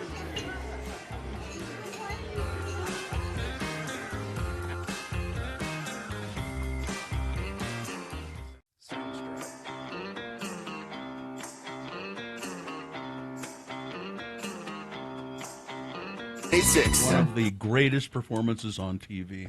Mary Jane in Salem agrees that Salem? Baskets was a great TV show in Salem. In Salem. Brought to you by fine spirits and liquor from Italy, such as Elena Gin, made from botanicals throughout Piedmont, Verita Vodka, produced with 100% Italian wheat and mountain spring water from the Alps, and Cochi, Americano liqueur. All these products are available in your local wine store, so get some today. Have another drink, it'll make you feel better. Have another All drink, right. it'll feel all 877-602-9696. That's the number to call. Questions for the tortured genius of the Wine Academy of Utah, Jimmy Santangelo, Jimmy the Wine Guy. You can go to wineacademyofutah.com for all things Jimmy. I see we have a phone question. Yes, William is on the phone. Hello, William. Hello. Oh, William. I have a question for Jimmy regarding gin. All right. I'm newer to spirits. I had my first gin this past week was Good for you. High West Mountain Gin. Made an incredible gin and tonic. My question is, what other local gins are worth checking out? Beehive. Great question. You're Thanks, speaking William. to the man. Yeah, Beehive Gin is fantastic. They use regionally sourced botanicals and essences. They use an alpine juniper. Which Jackrabbit is gin, is that what they the call it? Jackrabbit Gin, named after the rabbits ripping around southern Utah. Beehive, named after our great state. They also have one called Decades Gin, celebrating their 10-year of distillation. But the Beehive Gin, the Jackrabbit, is just it's more citrus forward. You do have that balance of juniper. And as you expand gin tasting with cocktails, that one, my friend, look for the French 75. And it makes a really great beverage there. Okay. French 75. Okay. Anything else? I appreciate That the is info. the cocktail. Thank you. Thanks, bud. The Thank French you. 75 is a classic. Delish. And, Madame Patrini. Madame Gin. Petrini. Yeah, that's Also good, up too. from Ogden. Yeah. Let's see, 877-602-9696. Let's see. Jimmy, with warm cocktail season coming, is there something warm I can make using amaretto or limoncello? I've had both sitting around for a while and need to make room on my shelf. Yeah, just mix them together and throw it in a microwave. In the microwave. It sounds horrible. One thing well, with the amaretto, you can go towards that coffee kind of direction if you want. That's got that almond kind of thing coming about. The amaretto. Yeah, the amaretto. And years ago, do you remember Fresco Italian Restaurant? Mm-hmm. Yes. 15th and 15th. We did a custom with the Tea Grotto, a custom blend, and I wanted a lot of that amaretto kind of aromatic and flavor. So there's actually a loose leaf tea that has those components, those flavors. So we would do that as a finishing for those that wanted to have a traditional digestif at the end, but not necessarily alcoholic. So we would prepare that for them, complimentary or otherwise. Excuse me, Vesper in my throat. And we, yeah, you want to use something, coffee and cream and a little amaretto. I think you'll be good to go. All right. Let's see, Jimmy, flu season is upon us. What's your favorite hot toddy recipe? So I just made one the other day. fantastic. You can enjoy it hot or cold. Get some unfiltered apple cider. You can get it at Whole Foods, Trader Joe's, Smith's, Harmon's, whatever your favorite grocer is. And warm that, throw in some sliced apples, throw in some star anise, some cinnamon sticks, just let it stir about. And then as you paddle that out into a coffee mug, hit it with your favorite whiskey. And that's my favorite fall. We're carving pumpkins this weekend, so we'll be making that. That'll be on the stove. You don't have to wait till you're sick to have a hot toddy. Exactly. You can have them anytime. I have one after the show every day. Guy in the chat room is recommending TJ's Honeycrisp Apple Cider. There you go. All Thank right. you. Let's see. Quinn the Barber wondering about a fall mocktail for pregnant Mrs. Cole. Oh. Yeah, so I love my so spring. First one that comes to mind is the coconut water with lime. That's really good, but that's not necessarily fall. That's refreshing in the summertime with a little soda water. When it comes towards the fall, a little bit warmer, it's a really great combination. It's pineapple juice in apple cider. We're on this apple cider conversation, but it really captures, and both those really play well off of one another. All right. Let's see. I don't drink a lot, but when we go out with friends, I tend to get an old-fashioned. For a newbie, what would be the best bitters to use, and where would I get them? Yeah, you can go right up the street here to Boozetique. Yeah. And for a wonderful selection of bitters. You know, I'm pretty traditional when it comes to the old fashions. I want the spirit and all those traditional items to really come together. But look for Scrappy's, which is a pretty good. We do have local bitters. I want to make sure that I throw our local guys a bone. So you have the Bitters Lab that does some really incredible, and they have one that, if I recall correctly, it's Black Cedar. I've had that. Yeah, that's a really. I think Ivy has that at Boozetique is 315 East Broadway is where Boozetique. Yes. is. So but Scrappy's cherry liqueur bitter is my go-to. Here's another one. I'm flying to Seattle this afternoon. Does Jimmy have any recommendations for breweries or distilleries to check out? Regretfully, I don't. I'm sorry about that. There is, they do have a great scene up there, though, I know. I was just talking to a friend of mine. She came back, and she's a big beer nut, and I wish she was here because she would list them off, so sorry about that. All right. Let's see. For some reason, my grandmother is really into cinnamon schnapps. Oh, geez. Grandma was a party girl back in the day. That's what I'm betting. She doesn't like drinking it straight and is wanting to know things to mix with it, and I have no idea. Yeah. Cinnamon schnapps. Over ice, you want to spin that bad boy. Definitely give it a shake. That is a digestif at the end after a meal or sitting around playing pinochle. I kind of like your grandma. I'm going to throw her that one. That could be schnapps is interesting because it keeps on going, the flavor. It's not like a cinnamon whiskey or this or that. And that guy keeps on going. So my recommendation is chill it down, pour it into a nice sour glass, like a real nice little tiny glass that only holds like 3 ounces, and that's the traditional method. Yeah. I would say with apple juice or apple cider. Yeah, I was going to say that, but I've used that for all my answers. We seem to have, let me do it then. Just to go back to Seattle quickly, I had to look it up because I wanted to remember. There's a restaurant there called Salumi. It was founded by Mario Batali's father, Armandino Batali, and it's still open. It's in Pioneer Square. Salumi. Great cured meats and great sandwiches. It's really nice. Terrific place. And Guy in the chat room has found a list: Locust Cider and Brewing, Cloudburst Brewing, Old Stove Brewing, of course Pike Brewing, and the Tap Room, and the Seattle Beer Company. So that's a great start. Lots to choose from. Or you can just go to the grocery store and get a 6-pack of Rainier. Yeah. Let's see, Jimmy, events, what do you Wine got? Academy of Utah. Yeah, what do we got this weekend, this Saturday? Literary libation celebrating 50 years Edward Abbey's Monkey Wrench Gang over at the Clubhouse on 850 East, South 850 Temple. East, South Temple. Thank you. And that starts from at 1 o'clock. You receive a small charcuterie sponsored by Beehive Cheese, little sparkling wine or non-alcoholic beverages, and then I'm preparing a cocktail to pair with the Monkey Wrench Gang while you enjoy a nice 45, 60-minute oration discussion with Ken Sanders, celebrating 50 years of Edward Abbey Monkey Wrench Gang this Saturday, 1 to 3. And you can ask questions and participate in the discussion, and I'm there sort of moderating things as we go along. And Jimmy's there, cracking wise and serving drinks. Shooting my mouth off. So if you want to buy tickets, go to wineacademyofutah.com. Thanks, guys. Have a great weekend. Thank you very much. sir. Be safe. Thank you. Friends of the program reporting to us police activity northbound I-15 in the HOV lane near the exit of 53rd South. Accident northbound in Orem about a mile before University Parkway. The exit traffic is very slow, our friend of the program is saying.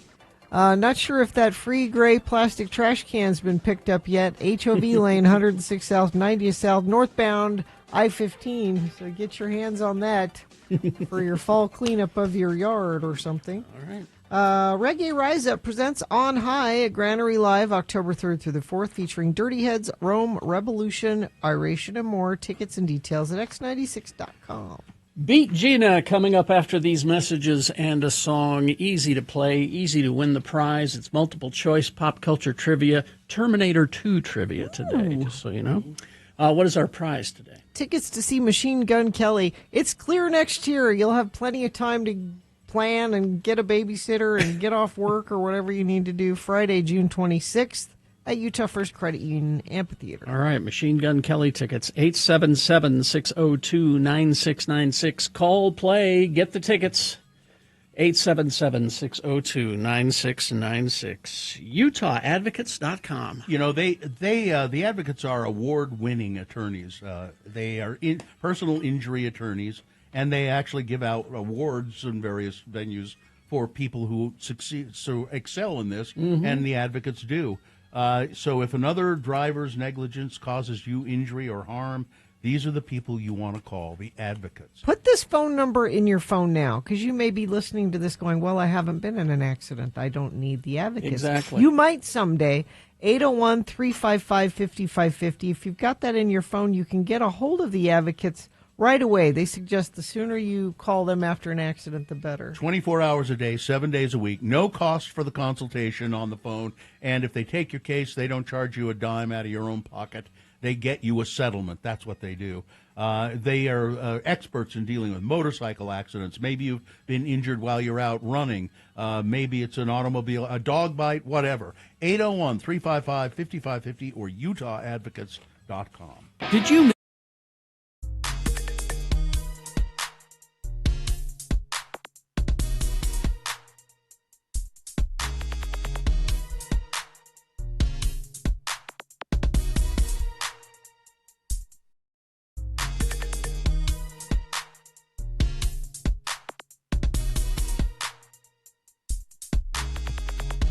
Have you guys heard this story, this Brad Pitt scam story? I did see that yesterday, yeah. I don't have it in my file anymore. But I don't know how this happens. So a French woman who's revealed on a television show that she lost her life savings to scammers posing as Brad Pitt has received a wave of online harassment and mockery, and they've taken the interview down. It was on TV, and then they posted it on the internet, and they've taken it down because she's gotten such crap for it. This woman believes she was in a romantic relationship with Brad Pitt, leading her to divorce her husband and transfer $850,000. Now, how did this happen? AI. So, she got a DM from someone claiming to be Brad Pitt's mom. Brad Pitt's mom. Saying... Mrs. Pitt. Mrs. Mama Pitt, saying that her son needs someone like you in his life. And I'm going... Out of the blue. I've noticed your Instagram page, and you seem like the kind of person that my son... And so I'm going to give my son, Brad Pitt, your information so you can start communicating. Ooh. And so this scammer started communicating for months, communicated with this woman. My poor son, Brad Pitt, has trouble meeting women. Yeah. There's the premise. I wonder how many times the scammer reached out before they finally found this one woman. Yeah. I'm sure she wasn't the first one.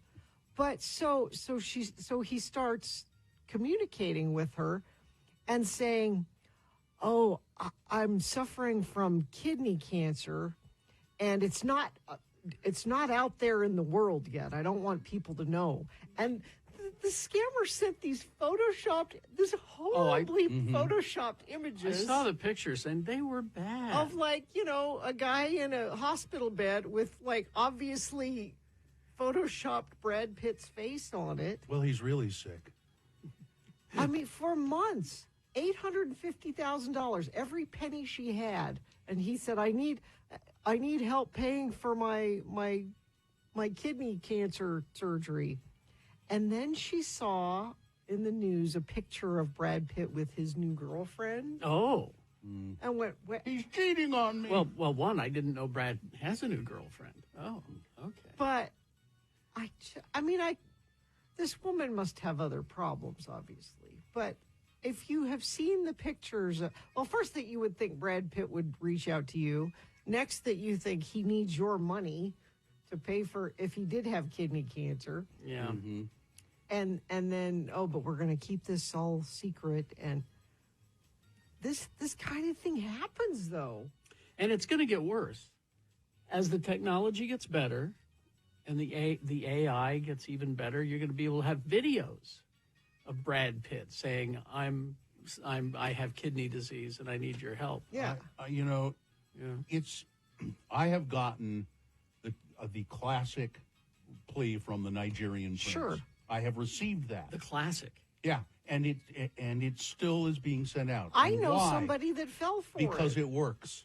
Oh, there's the... if you go to x96.com/live, you can see the obviously... No, well, it just means he looks sick. I mean, this one down in the lower right-hand corner is my favorite one. Or he's in surgery. He's in surgery, but it's just like... Oh, man. And I think it's awful that people gave her crap, all kinds of crap.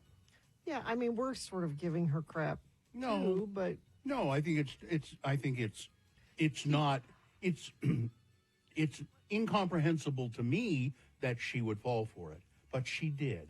But she lost all of her money, and that's really sad. But I would even say, because people say, well, sometimes lonely people fall for this. She was married and divorced her husband. Well, you can be married and lonely. Well, that's... I mean, really. I guess that's true. But she divorced, you know that. She divorced her husband for Brad Pitt? Yeah. Yeah. Wow. She Don't give anybody money.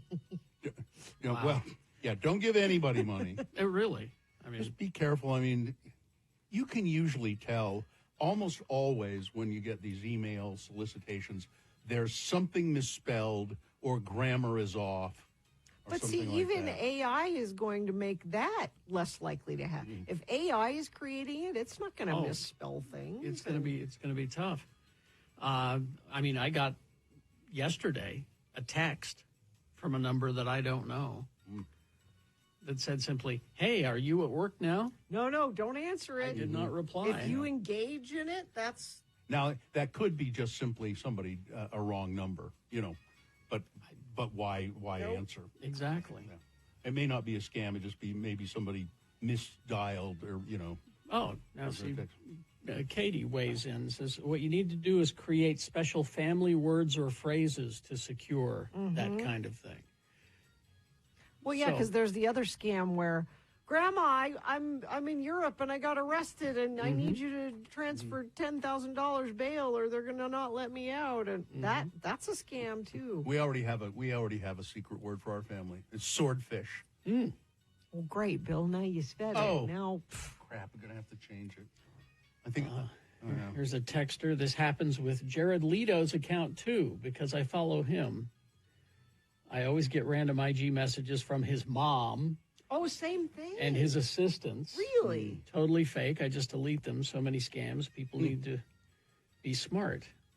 Oh, I wonder if this woman had a sort of a fascination with Brad Pitt to begin with. Oh, I'm sure. I'll bet that's what it is. I'm sure. That's how they kind of found her. There's another texter. People fall for this because this is the essence of a Hallmark movie. Yeah. Well, it's easy. I've seen things that I thought were legit, and it was pointed out to me. No, look at this. And I go, oh yeah, you're right. Here's a text. Swordfish bill. I need money. Swordfish. In jail in Nigeria. Swordfish. Oh no, it's a family member. Hurry. In jail in Nigeria. It has to be. How else will they know swordfish? How did you get to Nigeria? Good Man. heavens. All right.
Oh, thank you. Is this sponsored, Gina?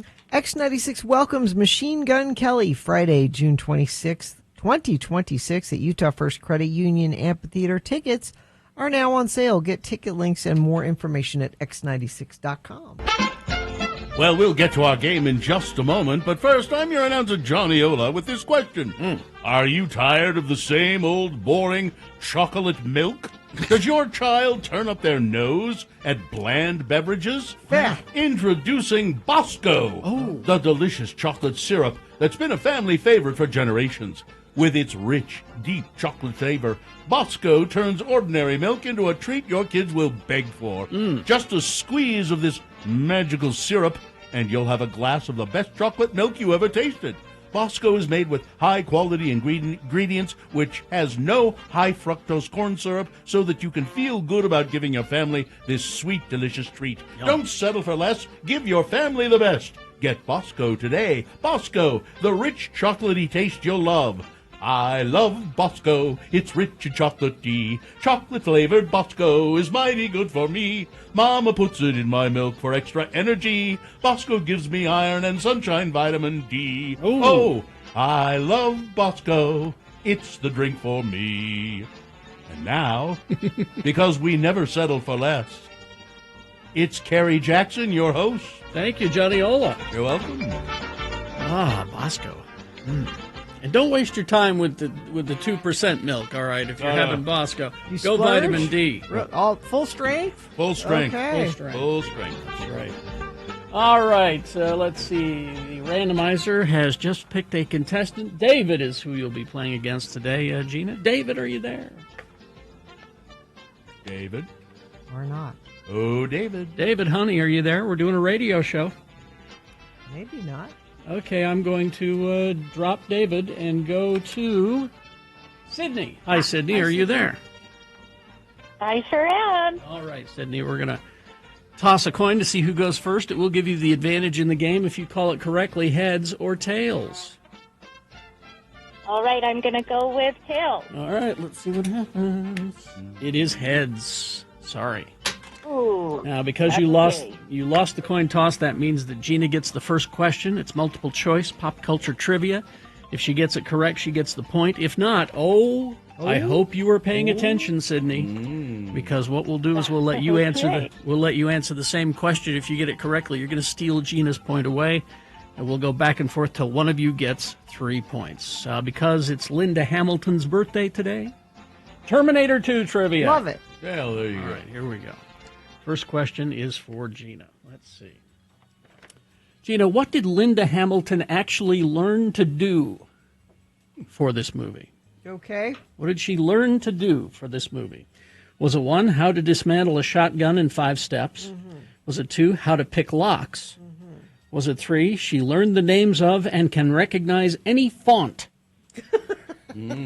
Or 4, she learned how to fold a fitted sheet? I recall in the movie dismantling the gun. No? No. No. Sydney?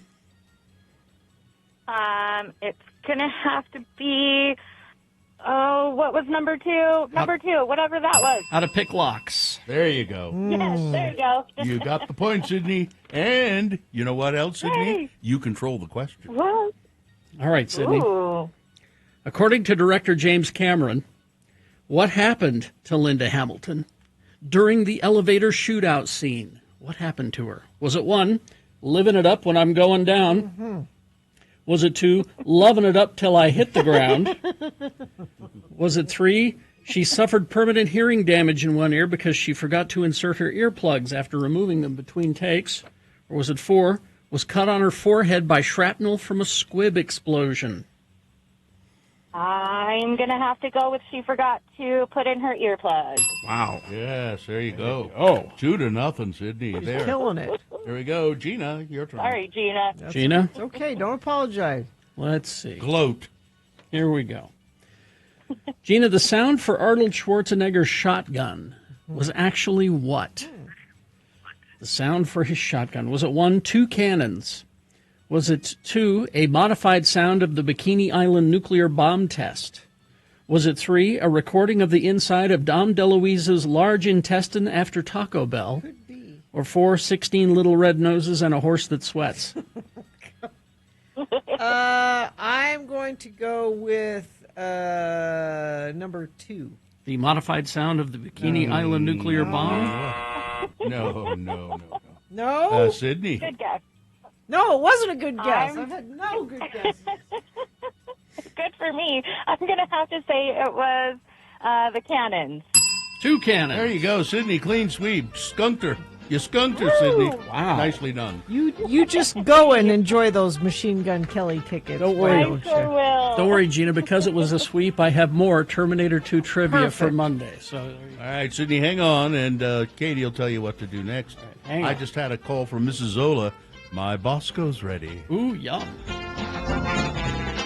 All right, big boy news now, brought to you by. Get ready for Laser Halloween, spine-tingling music like Thriller and Ghostbusters, plus classic favorites that light up the night. A Bewitching show for all ages. Coming September 27th to Clark Planetarium. Don't miss this frightfully fun, ghoulishly good time. Thank you. News. Merriam-Webster has announced it will publish a new edition of its collegiate dictionary for the first time in more than 20 years, adding 5,000 new words. New entries include cold brew, farm to table, riz, and dad bod. The edition also features 1,000 new phrases and 20,000 additional usage examples. The release marks the 12th edition of the Collegiate Dictionary. It's expected to weigh more than 5 pounds and will include curated word lists such as words from the 90s and words for things that often go unnamed. Many terms in the new edition were absent from the last edition, published back in 2003, but they have appeared on Merriam-Webster's website for years. Our website receives over 1 billion visits per year, said Greg Barlow, president of Merriam-Webster, but people still love books. When it comes to dictionaries, I think people still do love a dictionary, in a book form. We continue to sell over 1 million dictionaries a year. The new 12th edition is the finest collegiate we've ever published, For those who enjoy books and dictionaries, it will be a volume to cherish. Released will be November 18th. I think it's the first dictionary I ever owned. Well, sure. Was the Merriam-Webster Collegiate Edition. Let's see here. Attorney General Pam Bondi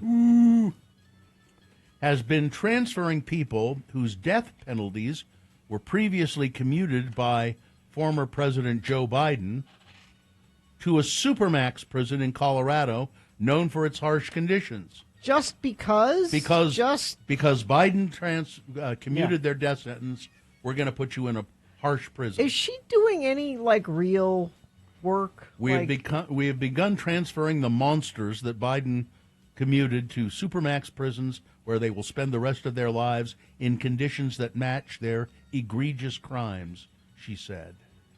A transfer this week includes 8 of the 37 people who had their death sentences commuted by Biden last year.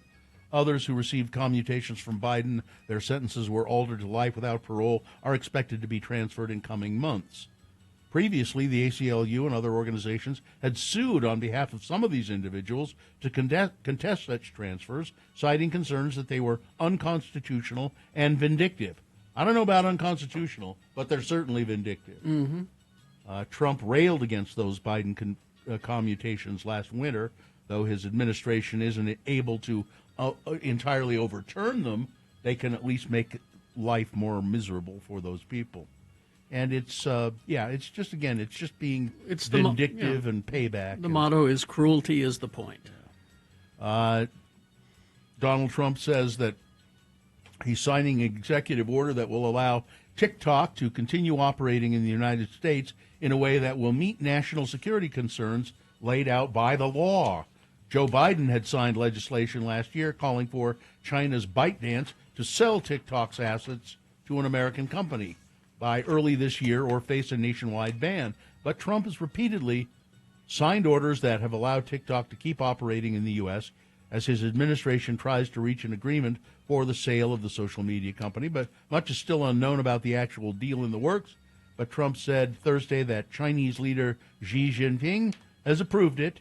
Any major change to the popular video platform could have a huge impact on how Americans, particularly young adults and teenagers, consume information. I saw another story today that said 20% of Americans now get their news from TikTok. Boy, that's bad. Yeah. The former principal of West High School, Jared Wright, testifying before Utah lawmakers, after he had testified, one of the lawmakers called the Salt Lake City School District's alleged conduct bullcrap. The former principal of West High said Thursday that he had pressed for answers about a 2023 student stabbing and claimed that district leaders had retaliated against him for his persistence, contributing to his sudden and unexplained resignation. Jared Wright made the statement under oath before the Utah Legislature's Rules Review and General Oversight Committee, which had subpoenaed him and West High's former assistant principal, Sarah Thomas, as part of a broader discussion on high school safety. But in 2 statements Thursday evening, Salt Lake City School District officials said Wright's account was not true. We want to state clearly, claims that the district retaliated against an employee or their family member for raising safety concerns are categorically false, a statement read.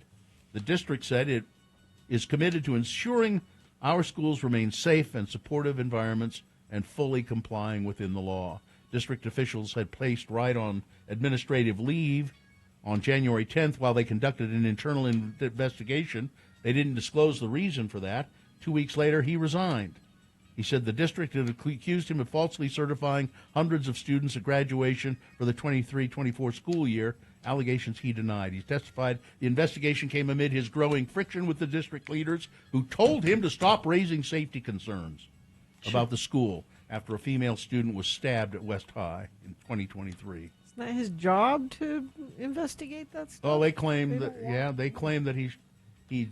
that there were no safety concerns. He was just making waves. Starbucks is planned to close a number of underperforming stores and cut about 900 non-retail jobs. The changes are tied to the company's Back to Starbucks plan. Well, how are you going to go back to a Starbucks if you close it? You know what they need to do? You know what they ought to do? What are they? Come on, Gina, you've got a solution. Well, I have a couple of things.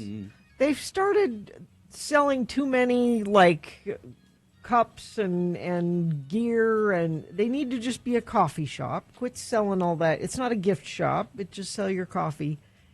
And I was very disappointed the last time I went there, and I wanted a coffee cake. Which they don't do anymore. Well, they should, because they should just sell coffee.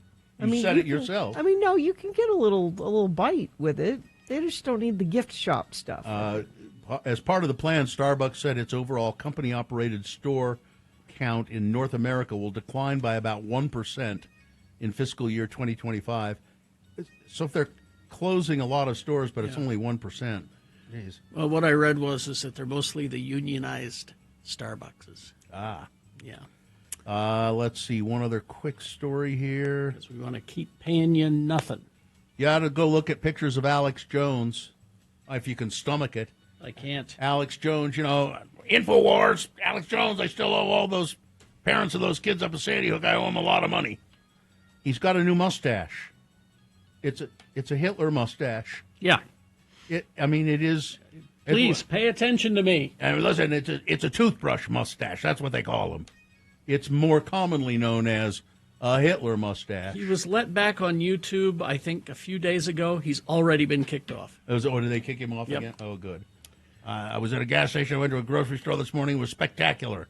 Being a white guy that has German features, classic German features, with his Hitler mustache, it was great, he said. Why was that great? It has a wild effect on women, that's why. What? I thought they were about to start throwing their panties at me, and they didn't know why. No. Lex Luthor meets Adolf Hitler looks with blue eyes. They just didn't know what to do, those women. No, they're like melting. If you go to x96.com/live, you can. This is please pay attention. That's sexy. Boy, is he sexy or what? Please notice me. The only reason I think he should be around is so he can earn money that should be directly funneled to the Sandy Hook parents. Yeah. He owes them $1 billion.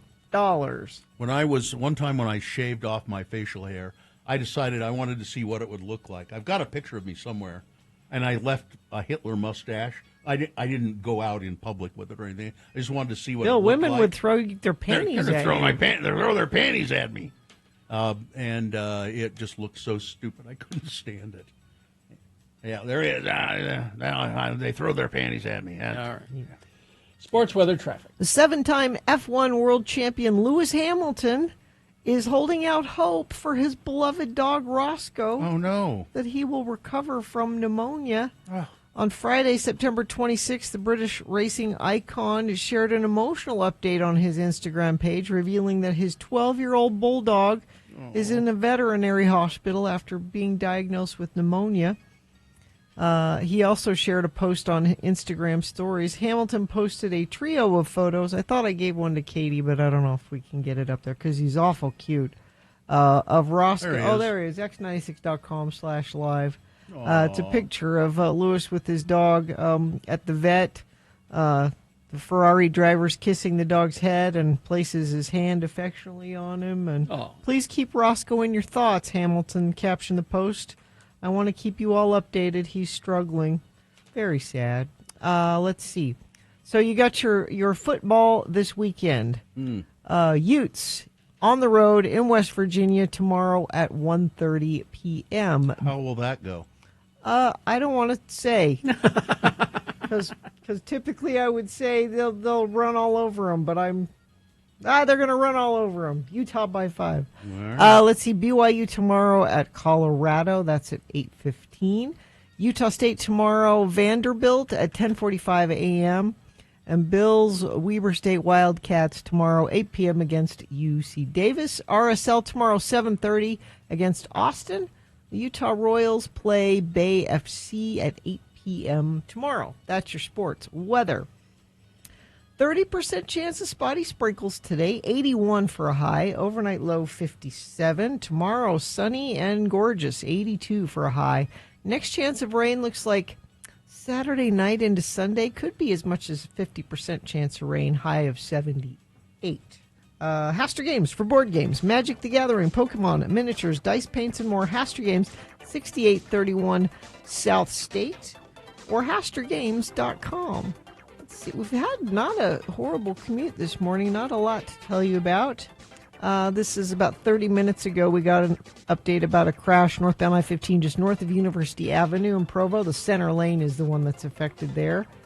And that's about it. And you haven't sent anything via text for a bit, but if you see something, you can always share it with us at 33986. Master winemakers and experienced wine enthusiasts from around the world gather in the mountains for the annual prestigious Park City Wine Festival, October 2nd through the 4th. Experience the beauty of Park City while sipping the most incredible showcase of wines from around the world. Plan your visit at parkcitywinefest.com. Must be 21. Listen to Radio from Hell at Home when you first wake up.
Yesterday, we at the end of the show, I had a couple of emails, and one of them was talking about how the writer was saying how much he likes our show, and part of the reason he likes it is that we don't do fake radio voices. Oh. It's just our normal voices. So this is sort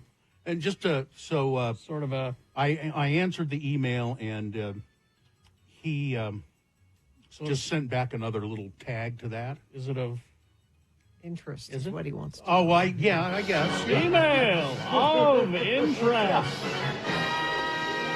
He said, I also enjoy the humor of Edward K. Brass, sports announcer and judicial hobbyist. Judicial hobbyist. Yes. Yes. Ed will be thrilled to hear this. And then I got this email.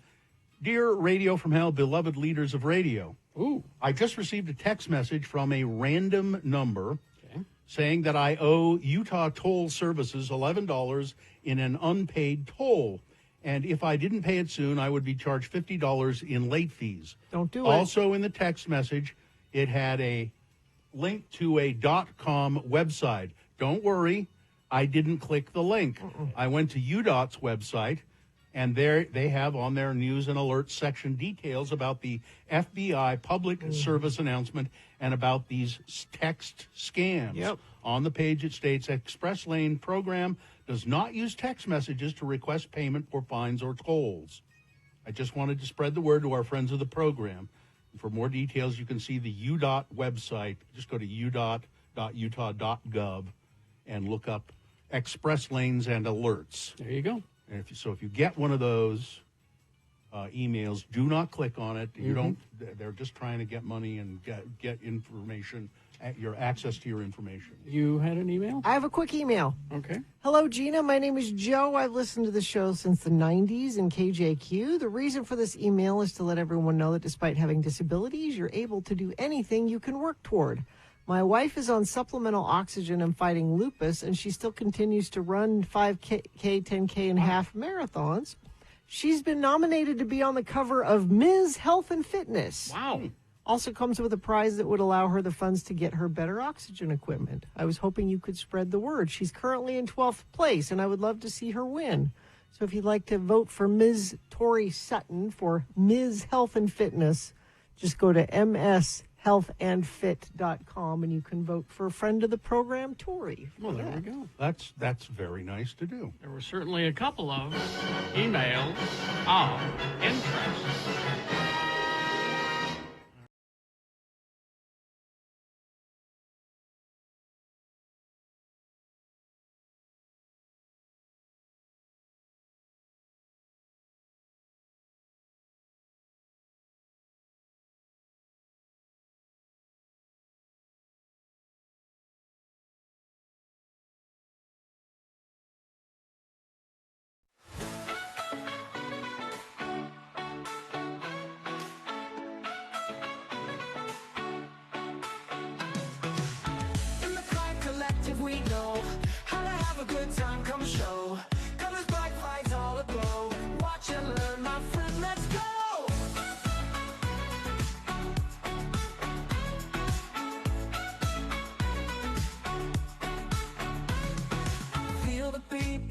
in your soul. Rainbow lights, let's lose control. Move your body, break the mold. Hearts united, we are bold. Join the parade, dance along. Feel the pride where we belong. Shake the ground, raise your voice strong. Celebrate all night long. Join the parade, dance along. Feel the pride where we belong.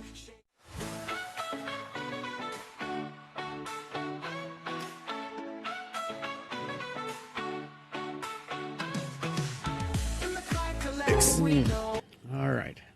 Well, I have a list. A list? Well, people like those. 'Cause we've been talking about cookies this week. Yeah. And this is a cookie list. So. It's Radio from Hell with another list, because people love a good list. Cookie list. X96. This is from Food and Wine magazine. They would know. They talked to professional pastry chefs. Mm-hmm. And here are 9 supermarket cookies.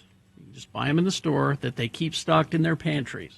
Okay, so these are professionals, but even they have grocery say, store cookies. This is a good one. Okay. I think you got it. All right. Keebler Coconut Dreams. Mm-hmm. So if you're craving Samoas and it's not Girl Scout season, Keebler Coconut Dreams are almost identical. Yeah, I did not know that. I've never bought them. So there's one to look forward to. They're shortbread cookies coated in caramel and toasted coconut with a milk chocolate fudge drizzle. Mm-hmm. They're good. Let's see. Yeah, there's Chef Eric Rocha of Corima in New York City. Says they're perfect with a glass of milk and evoke a festive holiday feeling. Okay. All right. Tate's Walnut Chocolate Chip Cookies. Yep.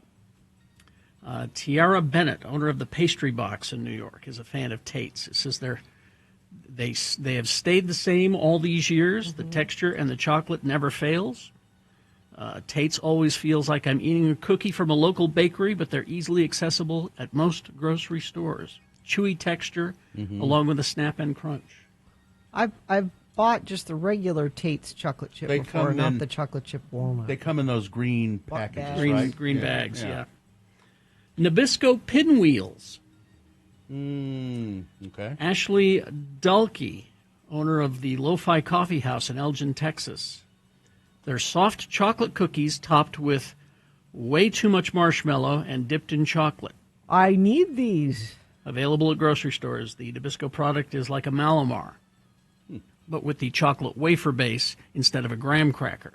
And just like Malamar's, tastes even better cold, according to her. So, Nabisco Pinwheel. Those sound good.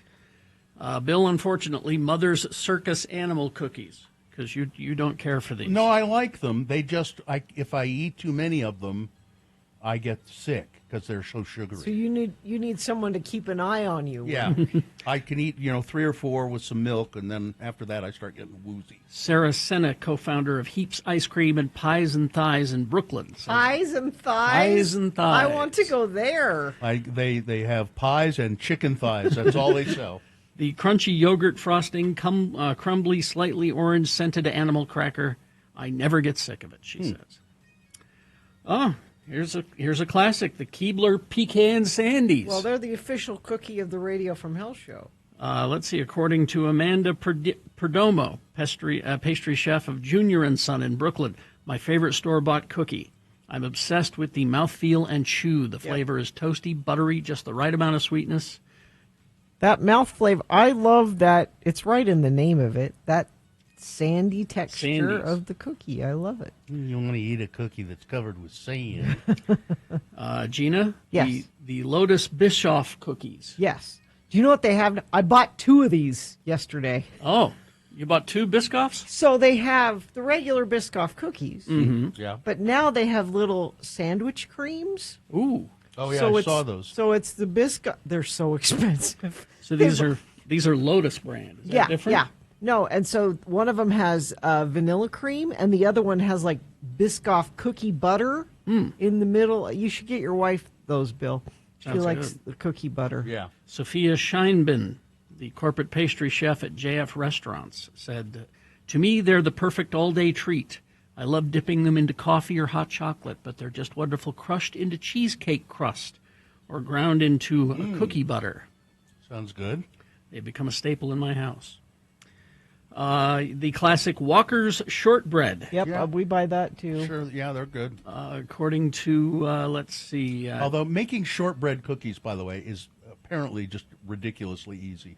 Nami Nori, the pastry chef at Postcard Bakery in New York. Mm-hmm. Shortbreads can easily veer dry or overly sweet, but Walker's keeps that perfect crumbly bite just the right level of buttery sweetness. Yep, they do a good job. I like that with a cup of tea. Cup of tea? Let's see. The fudge striped shortbread. And the one that they show here is the Great Value brand, whatever that is. Let's see. Candace Foster, pastry chef at Bayonet in Birmingham, Alabama. This is my favorite store-bought cookie, the fudge stripes. Not even the Keebler brand, just the cheap, generic brand. Really? These simple shortbread cookies, I keep them handy. I keep them in the fridge, as I like the crumbly crunch and a cold snap from the chocolate underneath. They're not too sweet. Great with coffee. And finally, yes, Oreos. A classic. Georgia Water, who is the baker at the Chelsea Market in Manhattan, says, how can you overlook this classic cream-filled cookie? You can't. They're good on their own, and they're the perfect mix in or topping for ice cream. They make so many desserts better. You know, I'd as soon have any one of those cookies before an Oreo. That'd be my very, very bottom. Even if I don't buy them.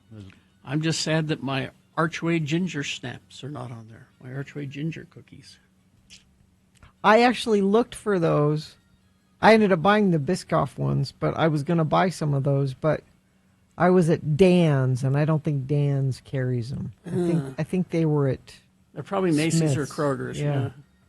I looked for them. I was actually in the cookie aisle You looking went to for the them. cookie aisle? Yes, because I was thinking you got me thinking about them, Carrie. About store-bought cookies. Well, there you go. We hope you'd enjoyed another list with Radio from Hell on X96. And this show is so political. Yep. Yep. All right. Crash I-15 northbound approaching Center Street in Provo, blocking 2 left lanes and the left shoulder. Traffic is backing into Springville. Hazmat spills affecting drivers exiting I-80 westbound to go southbound on US 40. This is up in Summit County, Silver Creek Junction. The right lane of the exit ramp is closed. The left lane is backed up to the main flow on I-80. Crash northbound to I-15 approaching I-84 in Weaver County on the right shoulder. And a crash northbound I-15 approaching University Parkway in Orem, blocking the right lane and shoulder. Why spend stupid ticket prices for concerts when you can experience great live music for much less at Salt Lake's coolest, most intimate venues? Don't miss the Bones of Junior Jones, Tuesday, September 30th at the State Room. Get tickets at thestateroompresents.com. All right. We will take a break. We'll be back after these messages and a song with the Boner Recap Game. Easy to play. All you have to do is tell us who won the boner this morning. If you were listening, you know. If you weren't listening, you could probably guess today. But why take that chance? Go ahead and cheat. Go to x96.com, look for the box that says Boners, September 26, 2025. Click on there, and it'll tell you the winner. What's the prize? A fabulous Radio from Hell chicken bucket. This bucket contains a Radio from Hell diner-style mug, a Radio from Hell tote bag, a T-shirt, Bill's good wishes, and whatever else Katie wants to put in there. It does not, however, contain chicken. You'll get the chicken bucket. All you got to do is play the Boner Recap Game, 877-602-9696. That is the number to call right now to get in line to play the game, 877-602-9696. We'll play it after these and a song. KXRK Provo. Win.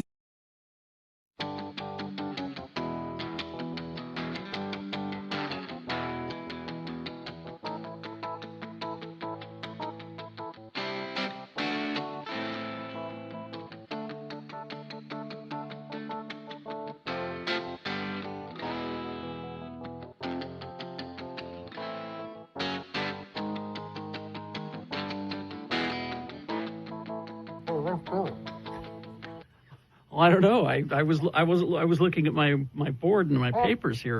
Chainsaw Guy, what are you doing in here? Well, didn't Bill run into you yesterday? Yeah, well, yeah, he did. He was, listen, let me tell you what's happened to me. What's going on? Well, you know, I have my most work at Halloween, of course. Yeah, sure. You're the guy at the end of the haunted house that chases you out with, brandishing a chainsaw. And a hockey mask. Yeah, hockey mask. Yeah, I'm Chainsaw Guy. Yeah. Chainsaw Guy, damn it. I know. I love you, Chainsaw I'm Chainsaw Guy, damn it. And I'm also a self-certified life coach. Mm-hmm. I don't make any money on Halloween this time of the year. Yeah. And the life coaching business is, well, it's not just business. People seem to not want to have counseling with a guy in a hockey mask. You have good advice, Chainsaw Guy. We've had lots of friends of the program call in and have life-changing experiences with you. Even via Zoom, they don't? No. They say, maybe if you take off the hockey mask, and I say, no. I can't take it off. No, we don't want that. No, I mean, I physically can't take it off. It is attached. It has been surgically sewn to my head, and it won't come off. So I need a little money. So, I ran into Bill yesterday. Mm-hmm. He was buying a Christmas tree. Oh, really? Yeah. He was out of the Christmas tree lot, and I was at the Christmas tree lot, too. Were you buying a Christmas tree? Well, no, I wasn't buying a Christmas tree. I love Christmas tree lots, They smell so good. Yeah, they do. The pine scent. And the nice. people who run them, those people from up there in Montana, they're nice people. I like them a lot. Kalispell. Yeah, that's right. Great people. So I was at the Christmas tree lot, and I ran into Bill. Yeah. Mm-hmm. And I wasn't buying a tree, though. You weren't You buying sound a a tree? little ashamed. No, I've taken an extra job. I'm working at the Christmas tree lot. Well, that's nothing to be ashamed of. That's good work. They won't let me do much. What will they let you do? Well, I can only do one thing. When people bring their trees up to pay for them, I say, "Hey, would you like a fresh cut with that?" That's a perfect job. Okay. I'll just take it home. And I take all the trees out, and I go home.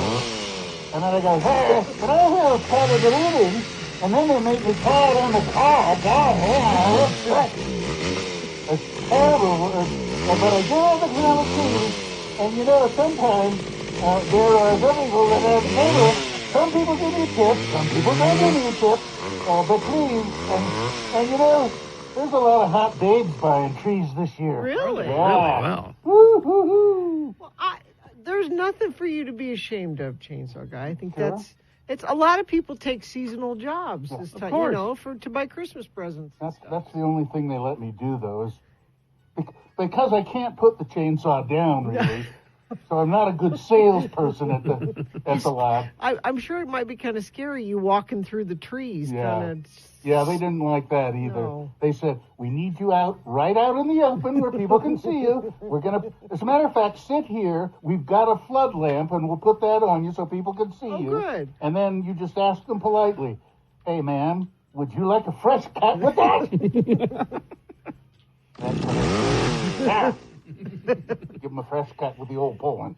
Well, it's nice to see you outside of Halloween time, Chainsaw. And I'm making a little money on the side, so everybody have a Merry Christmas. And don't forget, Chainsaw Guy always needs chain oil. So if you're looking for something to give me for Christmas, chain oil would be good. Gift that keeps giving. You hear that, Santa? Yeah, chain oil, that's what I need. Right? All right, Thanks, thank you. Chainsaw Guy. Nice to see Thank you, Chainsaw Guy. Can I have some of them donuts out there? Sure. Yeah, right over there. Okay. I think you have to swipe your card, though. I don't have a card. What if I swipe my chainsaw? There you go. Maybe. Yeah. All right. Well, that was about as stupid as it could be. I don't know. I looked down at the schedule and I saw Chainsaw Guy Christmas. I'm like, okay, I'll go along with that. Now, maybe he could come back and sing carols. Maybe. He's caroling.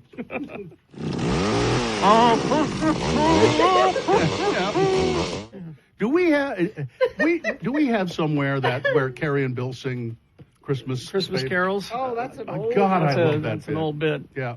It was born out of the fact that Bill is incapable of learning song lyrics. Ever. Pretty true. Ever. That's pretty true. You have the general idea, Yeah. but Yeah, and I don't sing really very well. I go off tune a lot, and I don't remember all the lyrics. But, I wish we could find that bit. It was I think it's one of our classics. It's a Christmas classic. That's right. Oh, all right. We'll try to find that.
Kearns likes song 1, but that was song 2 in Kearns. Huh? You lost me. The song is called song 2. That's just, Is there a song 1? That's what I wanted to know. I don't. So that was song 2. That was song 2 by Blah. I don't think I've ever heard that before. Me. What city is it from? They're Kearns. They're using that in a commercial again. I forget where. I heard some commercial. It used to be on every movie trailer and commercial. I don't think I've ever heard that song. Well, I don't know where you've been then. It's new to me. Somehow I've avoided it. I don't know how you did that. Like the first note of the song played and you walked out of the room. I must have. Yeah. Or maybe it caused you to fall asleep a lot of times. I don't know. Never heard it. That's got the first time I've heard that song. So we got the Boner recap. It is time for the Boner recap. And who do we have? Well, we have Shay is here. Shay, good morning. Hi, good morning. What's up with you today? Anything? Just working and chilling. What kind of work do you do, and how can you chill at work? Well, I'm a nurse, Mm-hmm. Nurse Shay. Okay. And I'm at my desk right now, just chilling, doing my thing. Well, good. Nurse Shay, if you can tell me who won the Boner voting today, you will win. What's the prize again? It's a it's a Radio really from nice Hell chicken bucket. Yeah. It's a Radio Mail chicken bucket. Does not contain actual chicken, but it does contain various prizes, and it makes a wonderful hat, as you will see. So when you get your chicken bucket, we'd like it if you'd empty the prizes out of it, put it on your head, and take a picture and send it to us, okay? Oh, I for sure will. All right. Now, here we go. These are the Boner candidates. You tell me which one was the winner today. Did you hear them earlier? I swore I heard them earlier. You didn't. Yes, I did. You didn't. You cheated, didn't you? I did, but I'm on the website and I see something different. Oh, let me look and make sure. Well, let's make sure. Let's double check and make sure. We had Boner candidate number 1. This is a morally bankrupt person representing a morally bankrupt administration. It's Pete Hegseth saying that the soldiers, U.S. soldiers back in 1890, who massacred men, women, and children at the Wounded Knee, in South Dakota, at the Pine Ridge Indian Reservation there, they massacred them. They just went in and just killed them all. And at the time, they were given medals of honor. And then Upon reflection, Yeah, look. 100 years Yeah, later. wait a minute. Maybe we shouldn't have done that. The defense secretary previous to Pete Hegseth said, we're going to revoke those medals of honor. This wasn't honorable behavior. Pete Hegseth said, no, we're not. We're going to, they get to keep their medals because they're honorable, and we're not going to alter U.S. history. Okay. Then there was boner candidate number 2, When Robots Attacked. It was about a guy in Southern California with cerebral palsy who he uses a mobility scooter. He got into a tussle with a delivery robot out on the sidewalk, and the robot eventually caused the guy in the mobility scooter to crash into it, and he's upset about that. The robot company says, we're sorry, it shouldn't have happened. And then boner candidate number 3 was, we'll show them, we're going to pork them. 2 university students at Syracuse University facing hate crimes now because they tossed a bag of pork into a Jewish fraternity house during Jewish New Year, during Rosh Hashanah. Nice guys. Yeah. All right, so who, Shay, do you believe the winner to be? I thought I heard number 3, but it looks like it's number 1. That is true. That's correct. It is number 1. Yeah. I think maybe you were sort of half listening because I think I said something about, well, number 3 is a good candidate, and it gave the winner a run for its money. But Okay. But the winner was. I was listening. Yeah, the winner was number 1. So you were sort of half listening. Yeah, but you got the prize, so that's all that matters. All right, Shay. Yay! Yeah, I'm so excited. Thank you so much. you're welcome. What kind of nursing do you do? I do telephone triage. Oh. Telephone. So people call up and say, this is not good. Should I come in? That kind of thing? Yes, Okay. absolutely. Okay. Yeah. This arrow seems to have missed my heart, but should I come in? Yeah, some people call about that, if you believe it. I would believe it. All right, Shay, hang on the line. Katie will tell you what you need to do to get your chicken bucket. Yeah, that'd be an interesting. And I bet you get very odd phone calls And you're like, yes, get in here right away, Yes, or sir. no, what? That's fine. You're fine. Just tough Everything's it out. fine. Walk it off. It doesn't look infected, but it is starting to smell. I'm sorry you didn't come to our luncheon yesterday, Gina. Well, speaking of things that smell and needing attention, Because we had gigantic trays of meat that you would have liked. so as you know, I got off the air yesterday, and as I often do, I left right away. Does her for and hits the door. Because I had to go home and take Oakley and Riley to, this is a whole thing, to the groomer, because today Mohammed, my son, not the prophet, is getting his senior pictures taken, and he wanted his pictures taken with his pups. Oh, okay. So we're going to take him to get groomed, so you look nice. Did you take him to get groomed too? Yeah. And Riley has had this little hot spot by her ear, like she has an allergy, so she scratch. So I drop him off, come back here. You guys saw me. I came back. The minute I got here, I got a phone call from the groomer who said, Riley's got this hot spot and it's bleeding, which it wasn't when I dropped her off, so I don't know if she bumped into something and she'd only been there like 15 minutes by the time I dropped her off and came back here. Maybe when she was in the car, she bumped it or something. I don't know. But they said we can't have her here. We can't groom her when she's got an open wound. So I had to leave the meeting. The same thing goes for your son too. Yeah, he has an open wound. If he had a hot spot and an open wound, they wouldn't groom him. Yeah, they frown on that. Yeah. So now I'm going to have to try to tidy her up on my own at home because this picture, she's getting her picture taken. Make it comical. Put a big comic bandage on the dog's ear. There you go. Make it a comical thing. So I don't know how this is going to go. Yeah, I'm going to have to tell. So you guys know Rusty Sessions? Yes. He's doing the pictures. Oh, is he doing the pictures? Uh-huh. Oh, okay. I have to tell Rusty to try to do some photo magic so you can't see her He can bloody. do it.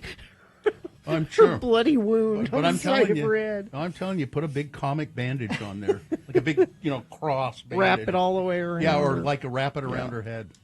Rusty can fix that. Yeah. But yeah, this is.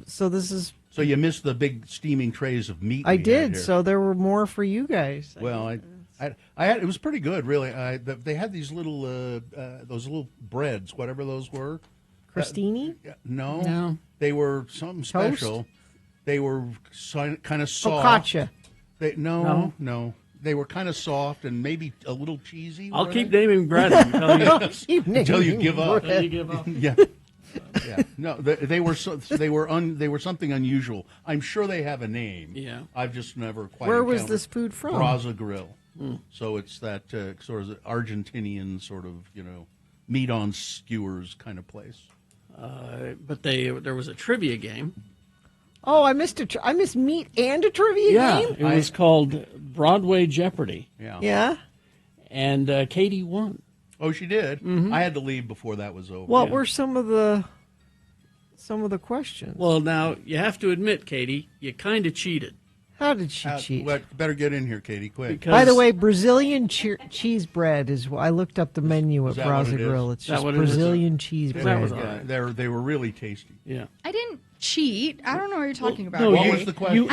you answered a question that you gave. Well, I mean, nobody. I What was gave them all a chance what to was the raise their question? hand. What was So the question? the final question, it was the big question, the 1,000 point The final question. Jeopardy. Yeah. It was, how many episodes of Radio from Hell have there been? Now, how would you expect anybody else to know? I gave people chances. I gave them time before I raised my hand. But Nobody why- made an why- effort. But why would you think anybody else would know that? You Look, I provided didn't ask the question. Spencer came to me with the question. I provided the answer. Oh, he said That was already the question he wanted to ask. So he came to me for the answer. I don't know the I answer couldn't to have that. answered. Well, yeah, he asked me because his Okay. desk is right across Yeah. from me. And So what I did was I went back to when our 8,000th episode event was. Mm-hmm. And I basically took that and looked at how many work days are in a year. Took Okay, away fine. so Oh, many okay, days. fine. How And many? then How it's many? 8,661 as of today. 8,661. Roughly. Mm-hmm. Well, again, what should have happened there was when Spencer said how many episodes, you should have said that's a ridiculous question. No one will get that. I just gave him the answer. He asked, I answered. I was doing like 5 things at the same time. So, I did what I was asked. It's like, I'm pretty sure I'm gonna that's a have to producer's I'll job. have to So. take this up with Spencer. How would you expect anybody to know that? And Spencer? technically, I got second place. I didn't take first. I got second place. Who took first? Chantel. She answered a whole bunch of questions. She got all the DJ questions. I like that question because it lets people know that might not otherwise know how many shows this show has done, and perhaps that will impress upon them. No, they don't care. Yeah, I They don't doubt care. it. I have a rough Importance of- estimate no? of when our 9,000th episode will be. Is it while we're still under contract? It'll be in 2027. Nope. No. Nope. So we'll see. So what was the prize? Chantel took a Harmon's gift card. I got 4 tickets to Lagoon. Well, that's a good prize. So yeah, I'm pretty excited about that one. There you go. So I'm going to have to take that up with Spencer, though. That was terrible.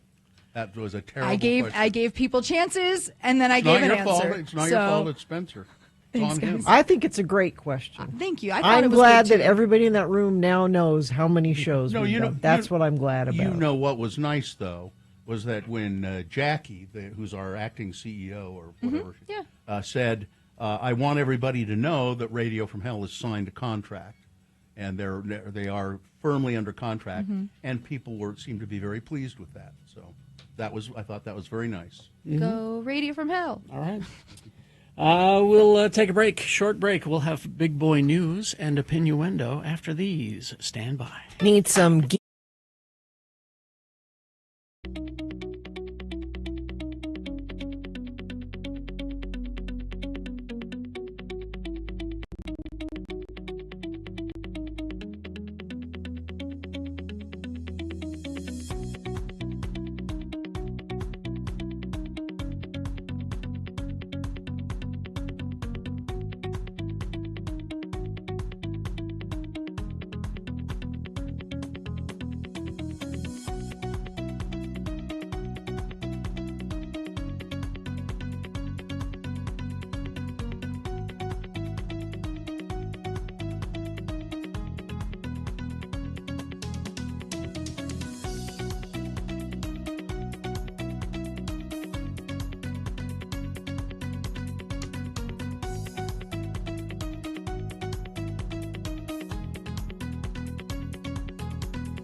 96. All right, 9:21.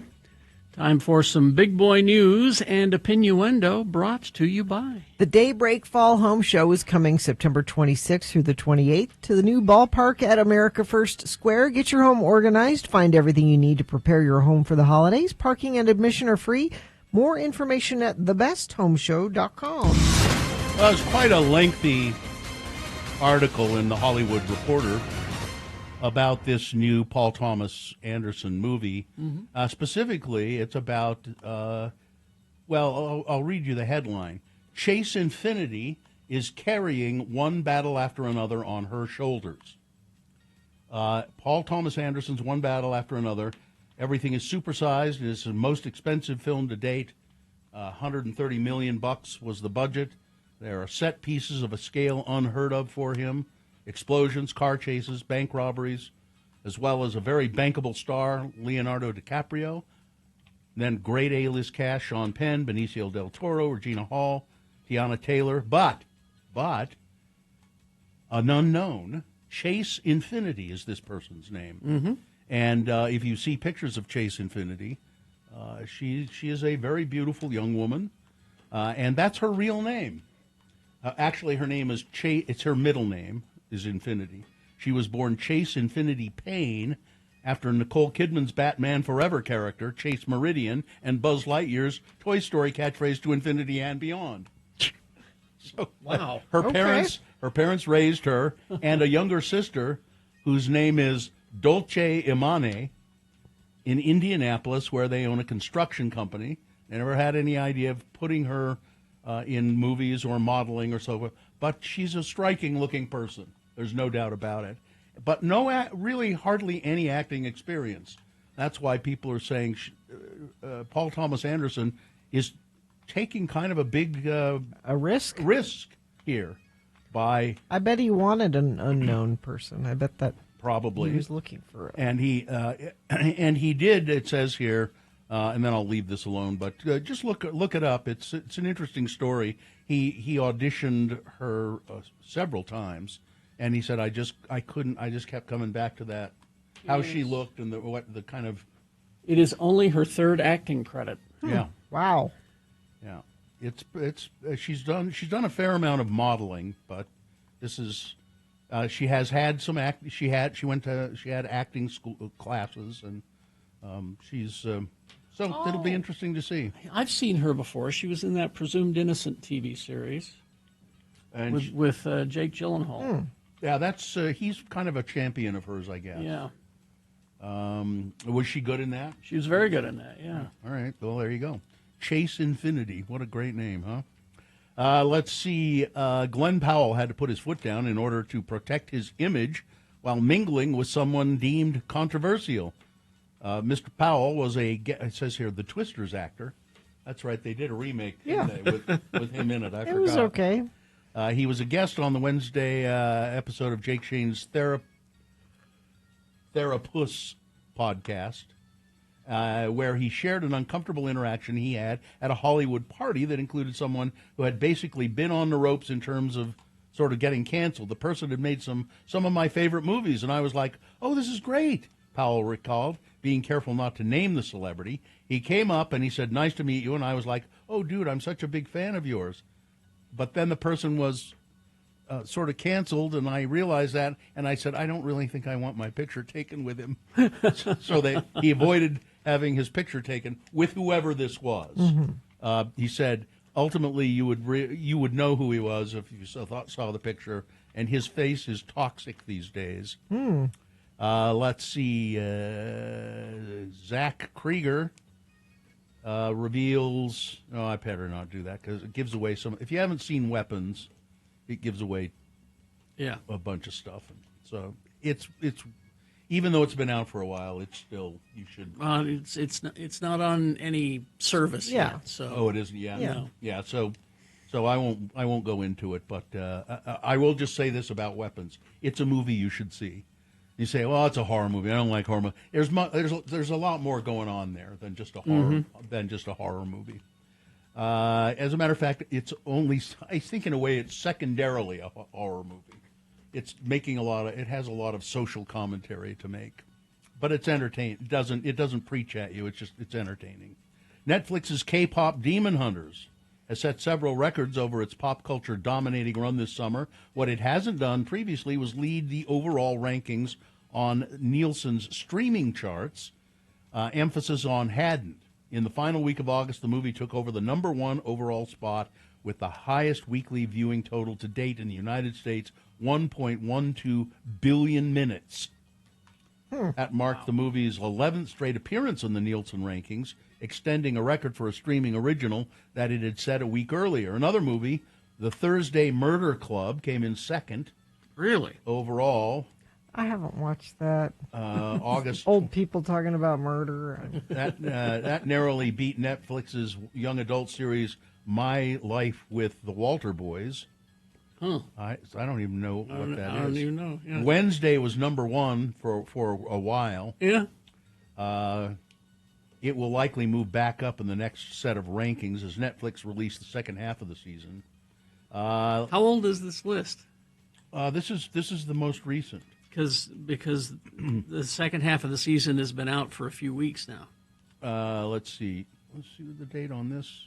The date is September 26th. So. This was a list for the final week of August. Oh, okay. So it's so Wednesday is probably back up at the #1 spot. The Summer I Turned Pretty is a high for Prime Video. That Thunderbolts has done well on Disney Plus. It's a good one. And let's see, and that's there you go. Mental illness is the big bad. Oh, jeez. I guess that's true. Yeah. Michael Richards has tried to make a comeback. Tried? He's Yeah. Critics and audiences alike singled that out as Richards' brilliant skill, shaped across 9 seasons of Seinfeld as Cosmo Kramer. His co-stars Jerry Seinfeld, Jason Alexander, Julia Louis-Dreyfus. They said we never knew exactly what he was going to do. Yeah. We didn't know what he was going to do, but it was almost always good. Richards is trying to. He killed himself with a really awful racist. What he was calling as a stand-up comedy rant. If you watched it. Yeah, it was not. He kind of went off. He looked like he was unhinged. Yeah, he was being heckled. Yeah, and he yelled back. He just snapped. Yeah, and but he returned to the stage this past Wednesday night for the first time since 2006 by headlining Michael Richards, An Evening of Conversations, Questions and Answers. Oh my! And I mean, I know I say this a lot about, the Rolling Stones and whatever, but he has enough money. sure, He doesn't have to do anything. No. But why you keep putting yourself out there? Because I think he feels like he has to rehabilitate his image. I don't think it's certainly not for the money. I think he likes performing and he's missed doing it. Yeah. And the other thing is, I think he wants to rehabilitate his image. Yeah.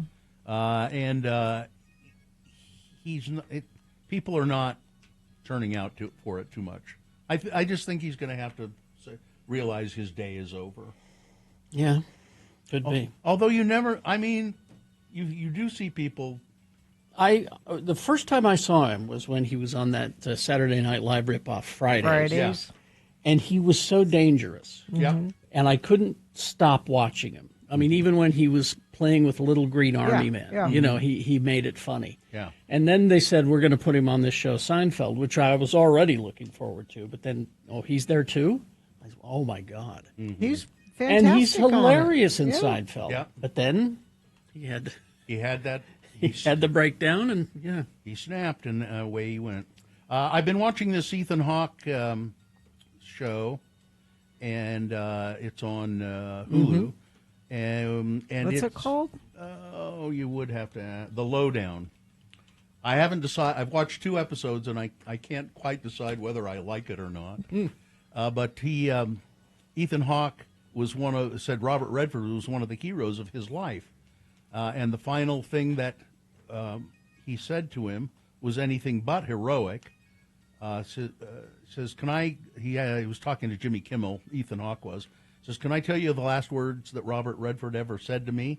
He said, "Stop wearing a cowboy hat. People will think you're losing your hair." Oh. Thanks, Bobby. Yeah.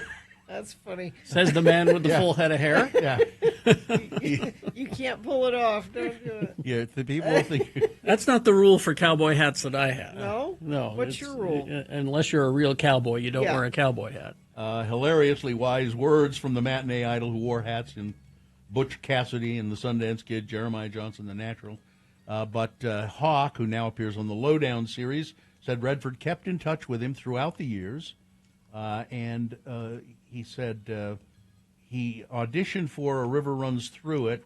Redford invited him to try again the next day and told Hawke that he had nailed the scene, but he was too young for the part at the time, or he would have been in that movie. And Redford just was a pal of his and kept and would. I was going to say I don't think they ever really worked together. Did they? I don't believe so. Weather.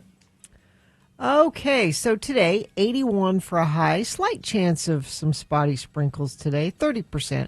Overnight low 57. Tomorrow, just gorgeous sunny skies, 82 for a high. Another chance of rain looks like Sunday, about a 50% chance possible, 78 for a high on Sunday. And another chance of rain overnight Sunday night into Monday. Cascade Collision Repair, Utah's leader for certified repairs. Get a free estimate online at cascadecollision.com or in person, including their newest location in West Valley City.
Radio from Hell. All right.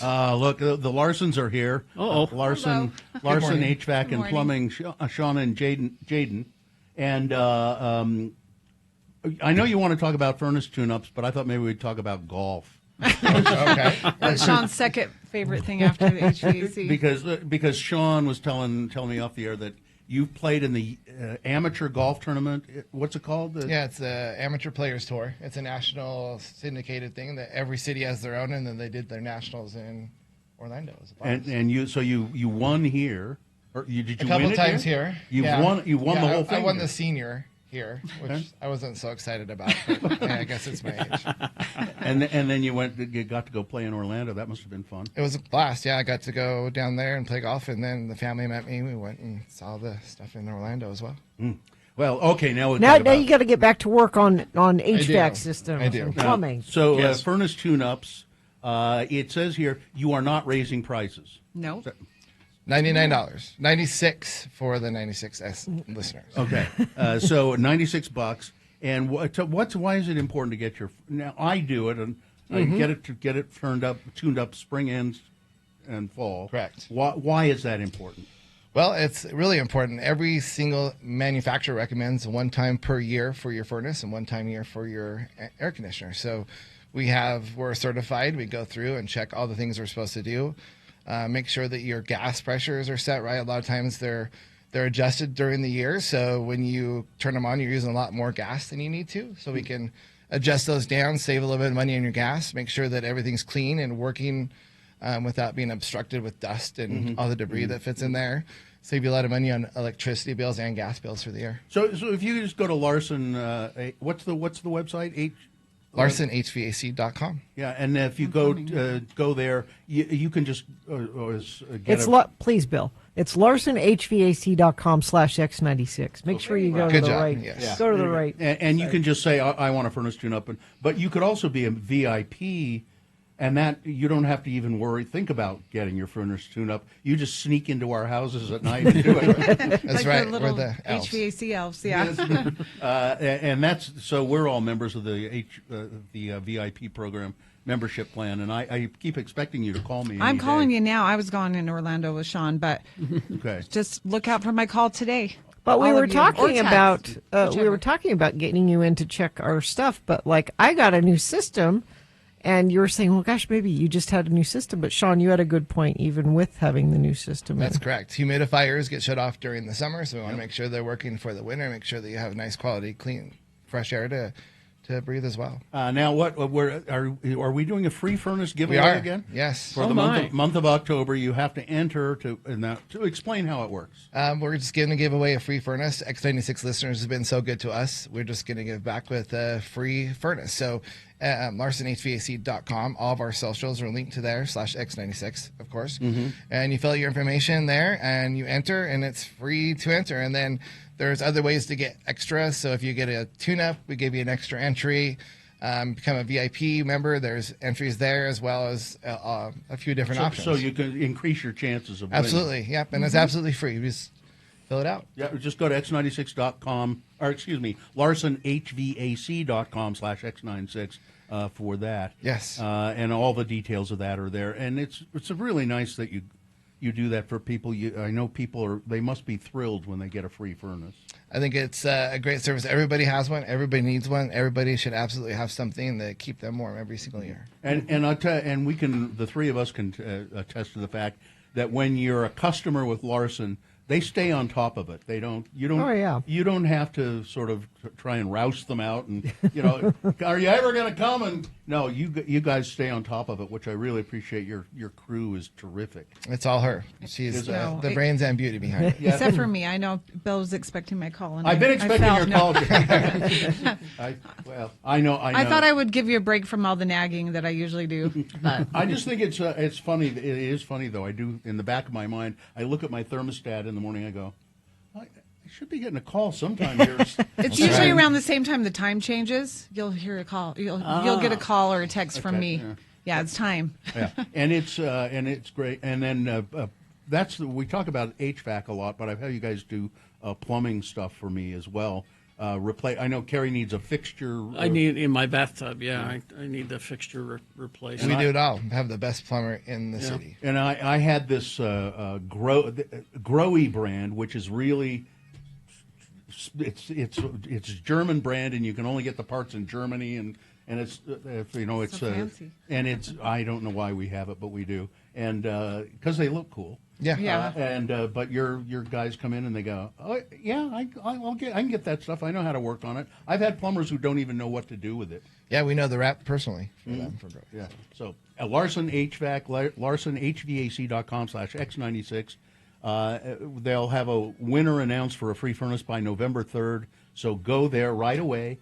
Do your entries. It'll all explain it all how you can get extra entries for it, and you can't do better than Larson HVAC. Absolutely. Thank you so much. Well, we appreciate that. Thank you so much. Thank you. And whenever you come in here, it smells really good. I don't know who's wearing good cologne or perfume, but it always it's smells a mixture. That's right. It just smells good when you guys come in. All right. Well, we'll take a break, play a song, and crawl towards it's the boner of the week coming up. So Dave the Flower Guy will be here. Stand by for that.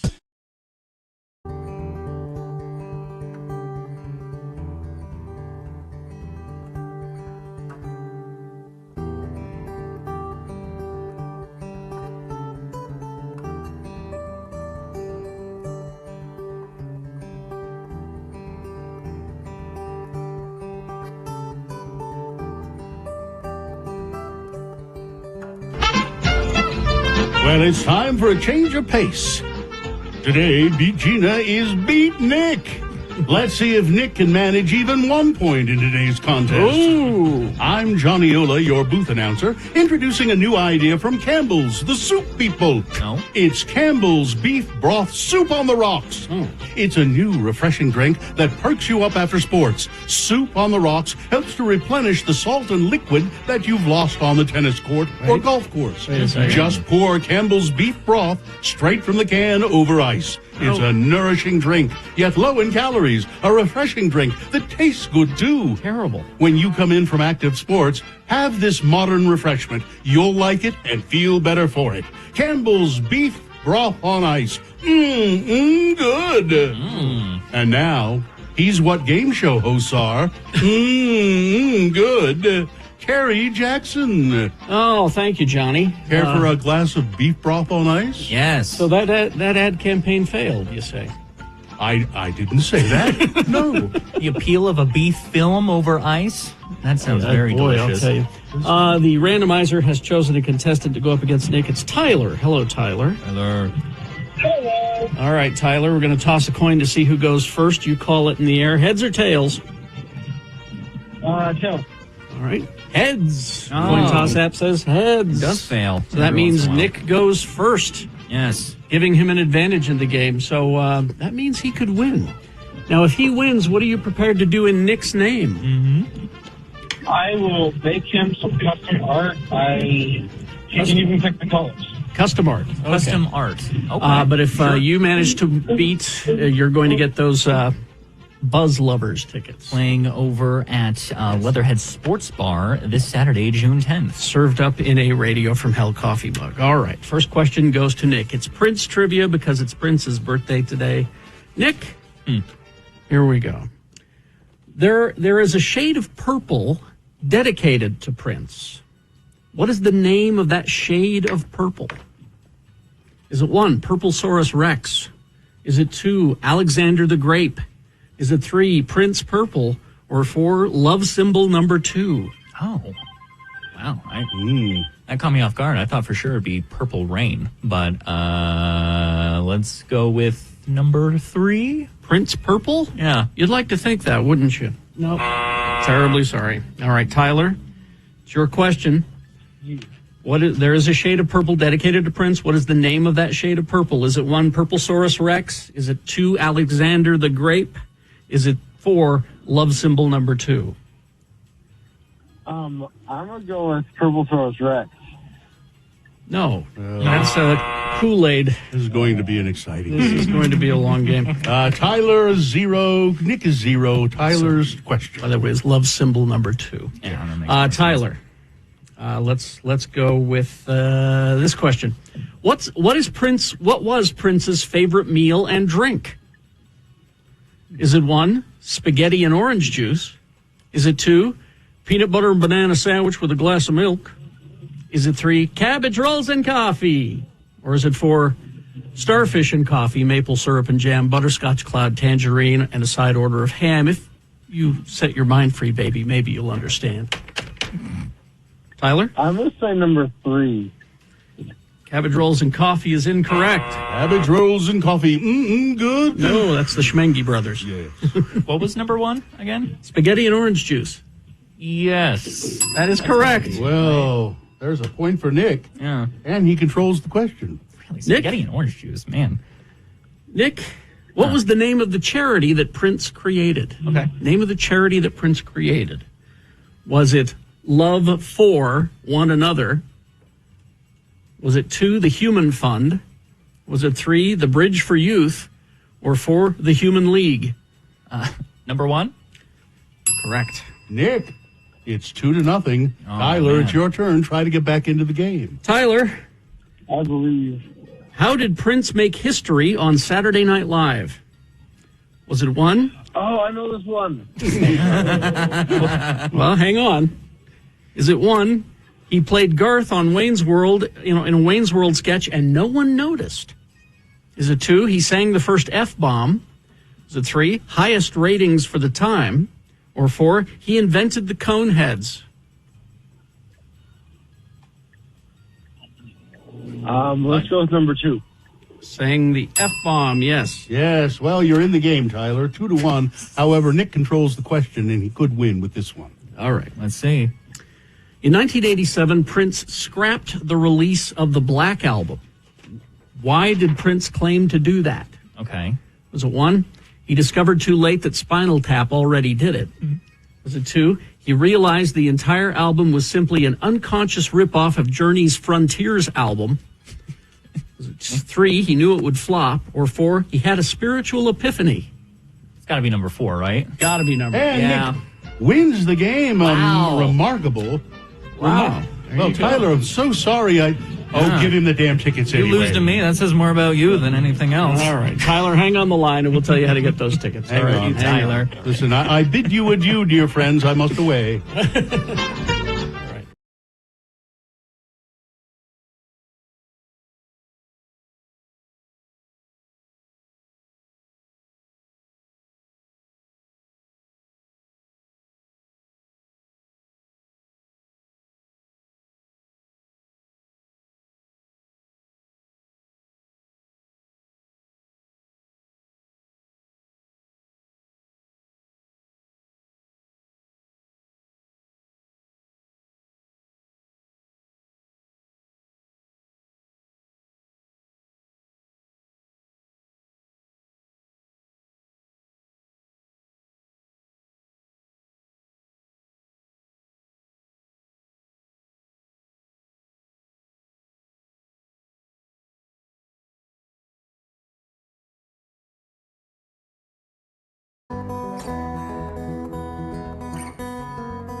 All right.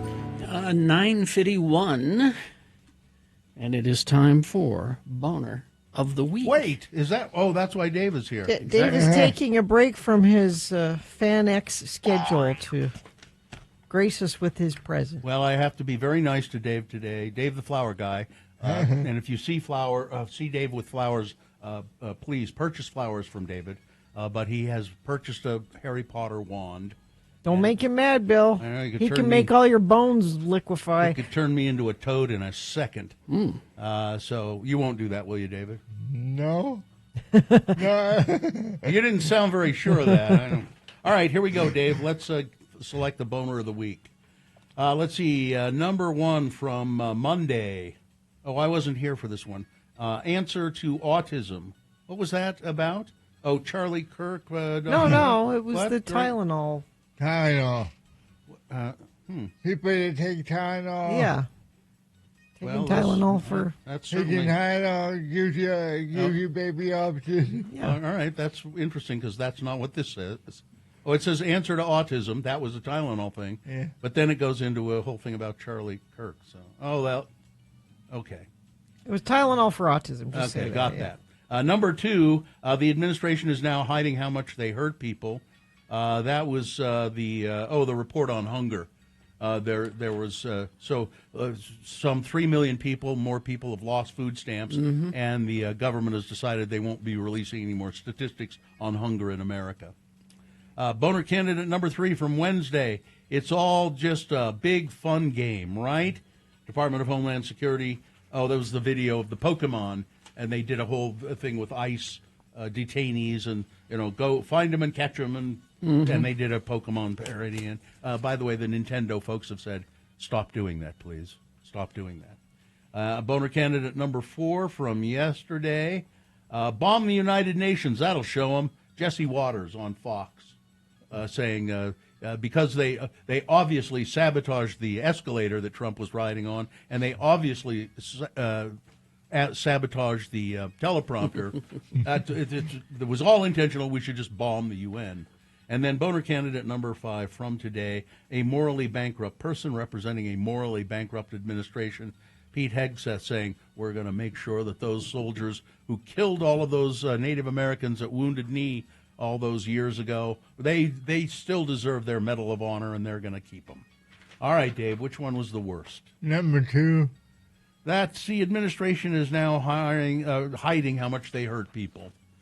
Taking away the food stamps, and then also saying we're not going to be releasing statistics on hunger in America. Well, if we don't have statistics on hunger in America, there isn't any. That's how that works. That's That's the math there. Exactly. All right.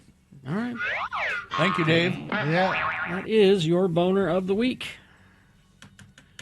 All right. You got the promo there? I do. Wow. Yeah, that usually Surprise, takes huh? a minute. Surprise, isn't it? I'm back from the grocery store, Carrie. Here are your Archway oatmeal cookies. And milk? Yes, and milk. Bill, here are your Sumo oranges. And pecan sandies? Oh, I'm sorry, Bill, I forgot. Pretty sure I asked for pecan sandies. Radio from Hell, getting you everything on your list. Monday morning here on X96. Just keeping the cookie thing going. I've been thinking about cookies since Carrie's list. So I think we may have cookies on Monday. Do we know? Meshach is coming on We are. Monday, yeah, bringing cookies. He's got us some Okay. cookies. I can wait till Monday for cookies. You'll be excited to see what those cookies are. They're really nice. None of the ones we've been discussing. I won't These are say. different cookies. I'm not going to say. You'll be excited though. So there's a U game this weekend. Yes, and but they're going to be fine. They're fine. Is The their- Utes are fine. Is They're their just quarterback fine. injured as usual? He had a little hiccup, but Mhm. so here's the thing. You now have to disclose if somebody's hurt or not. Right. You used to be able to kind of hide it. Mhm. He is not on the injured list, so he will be playing.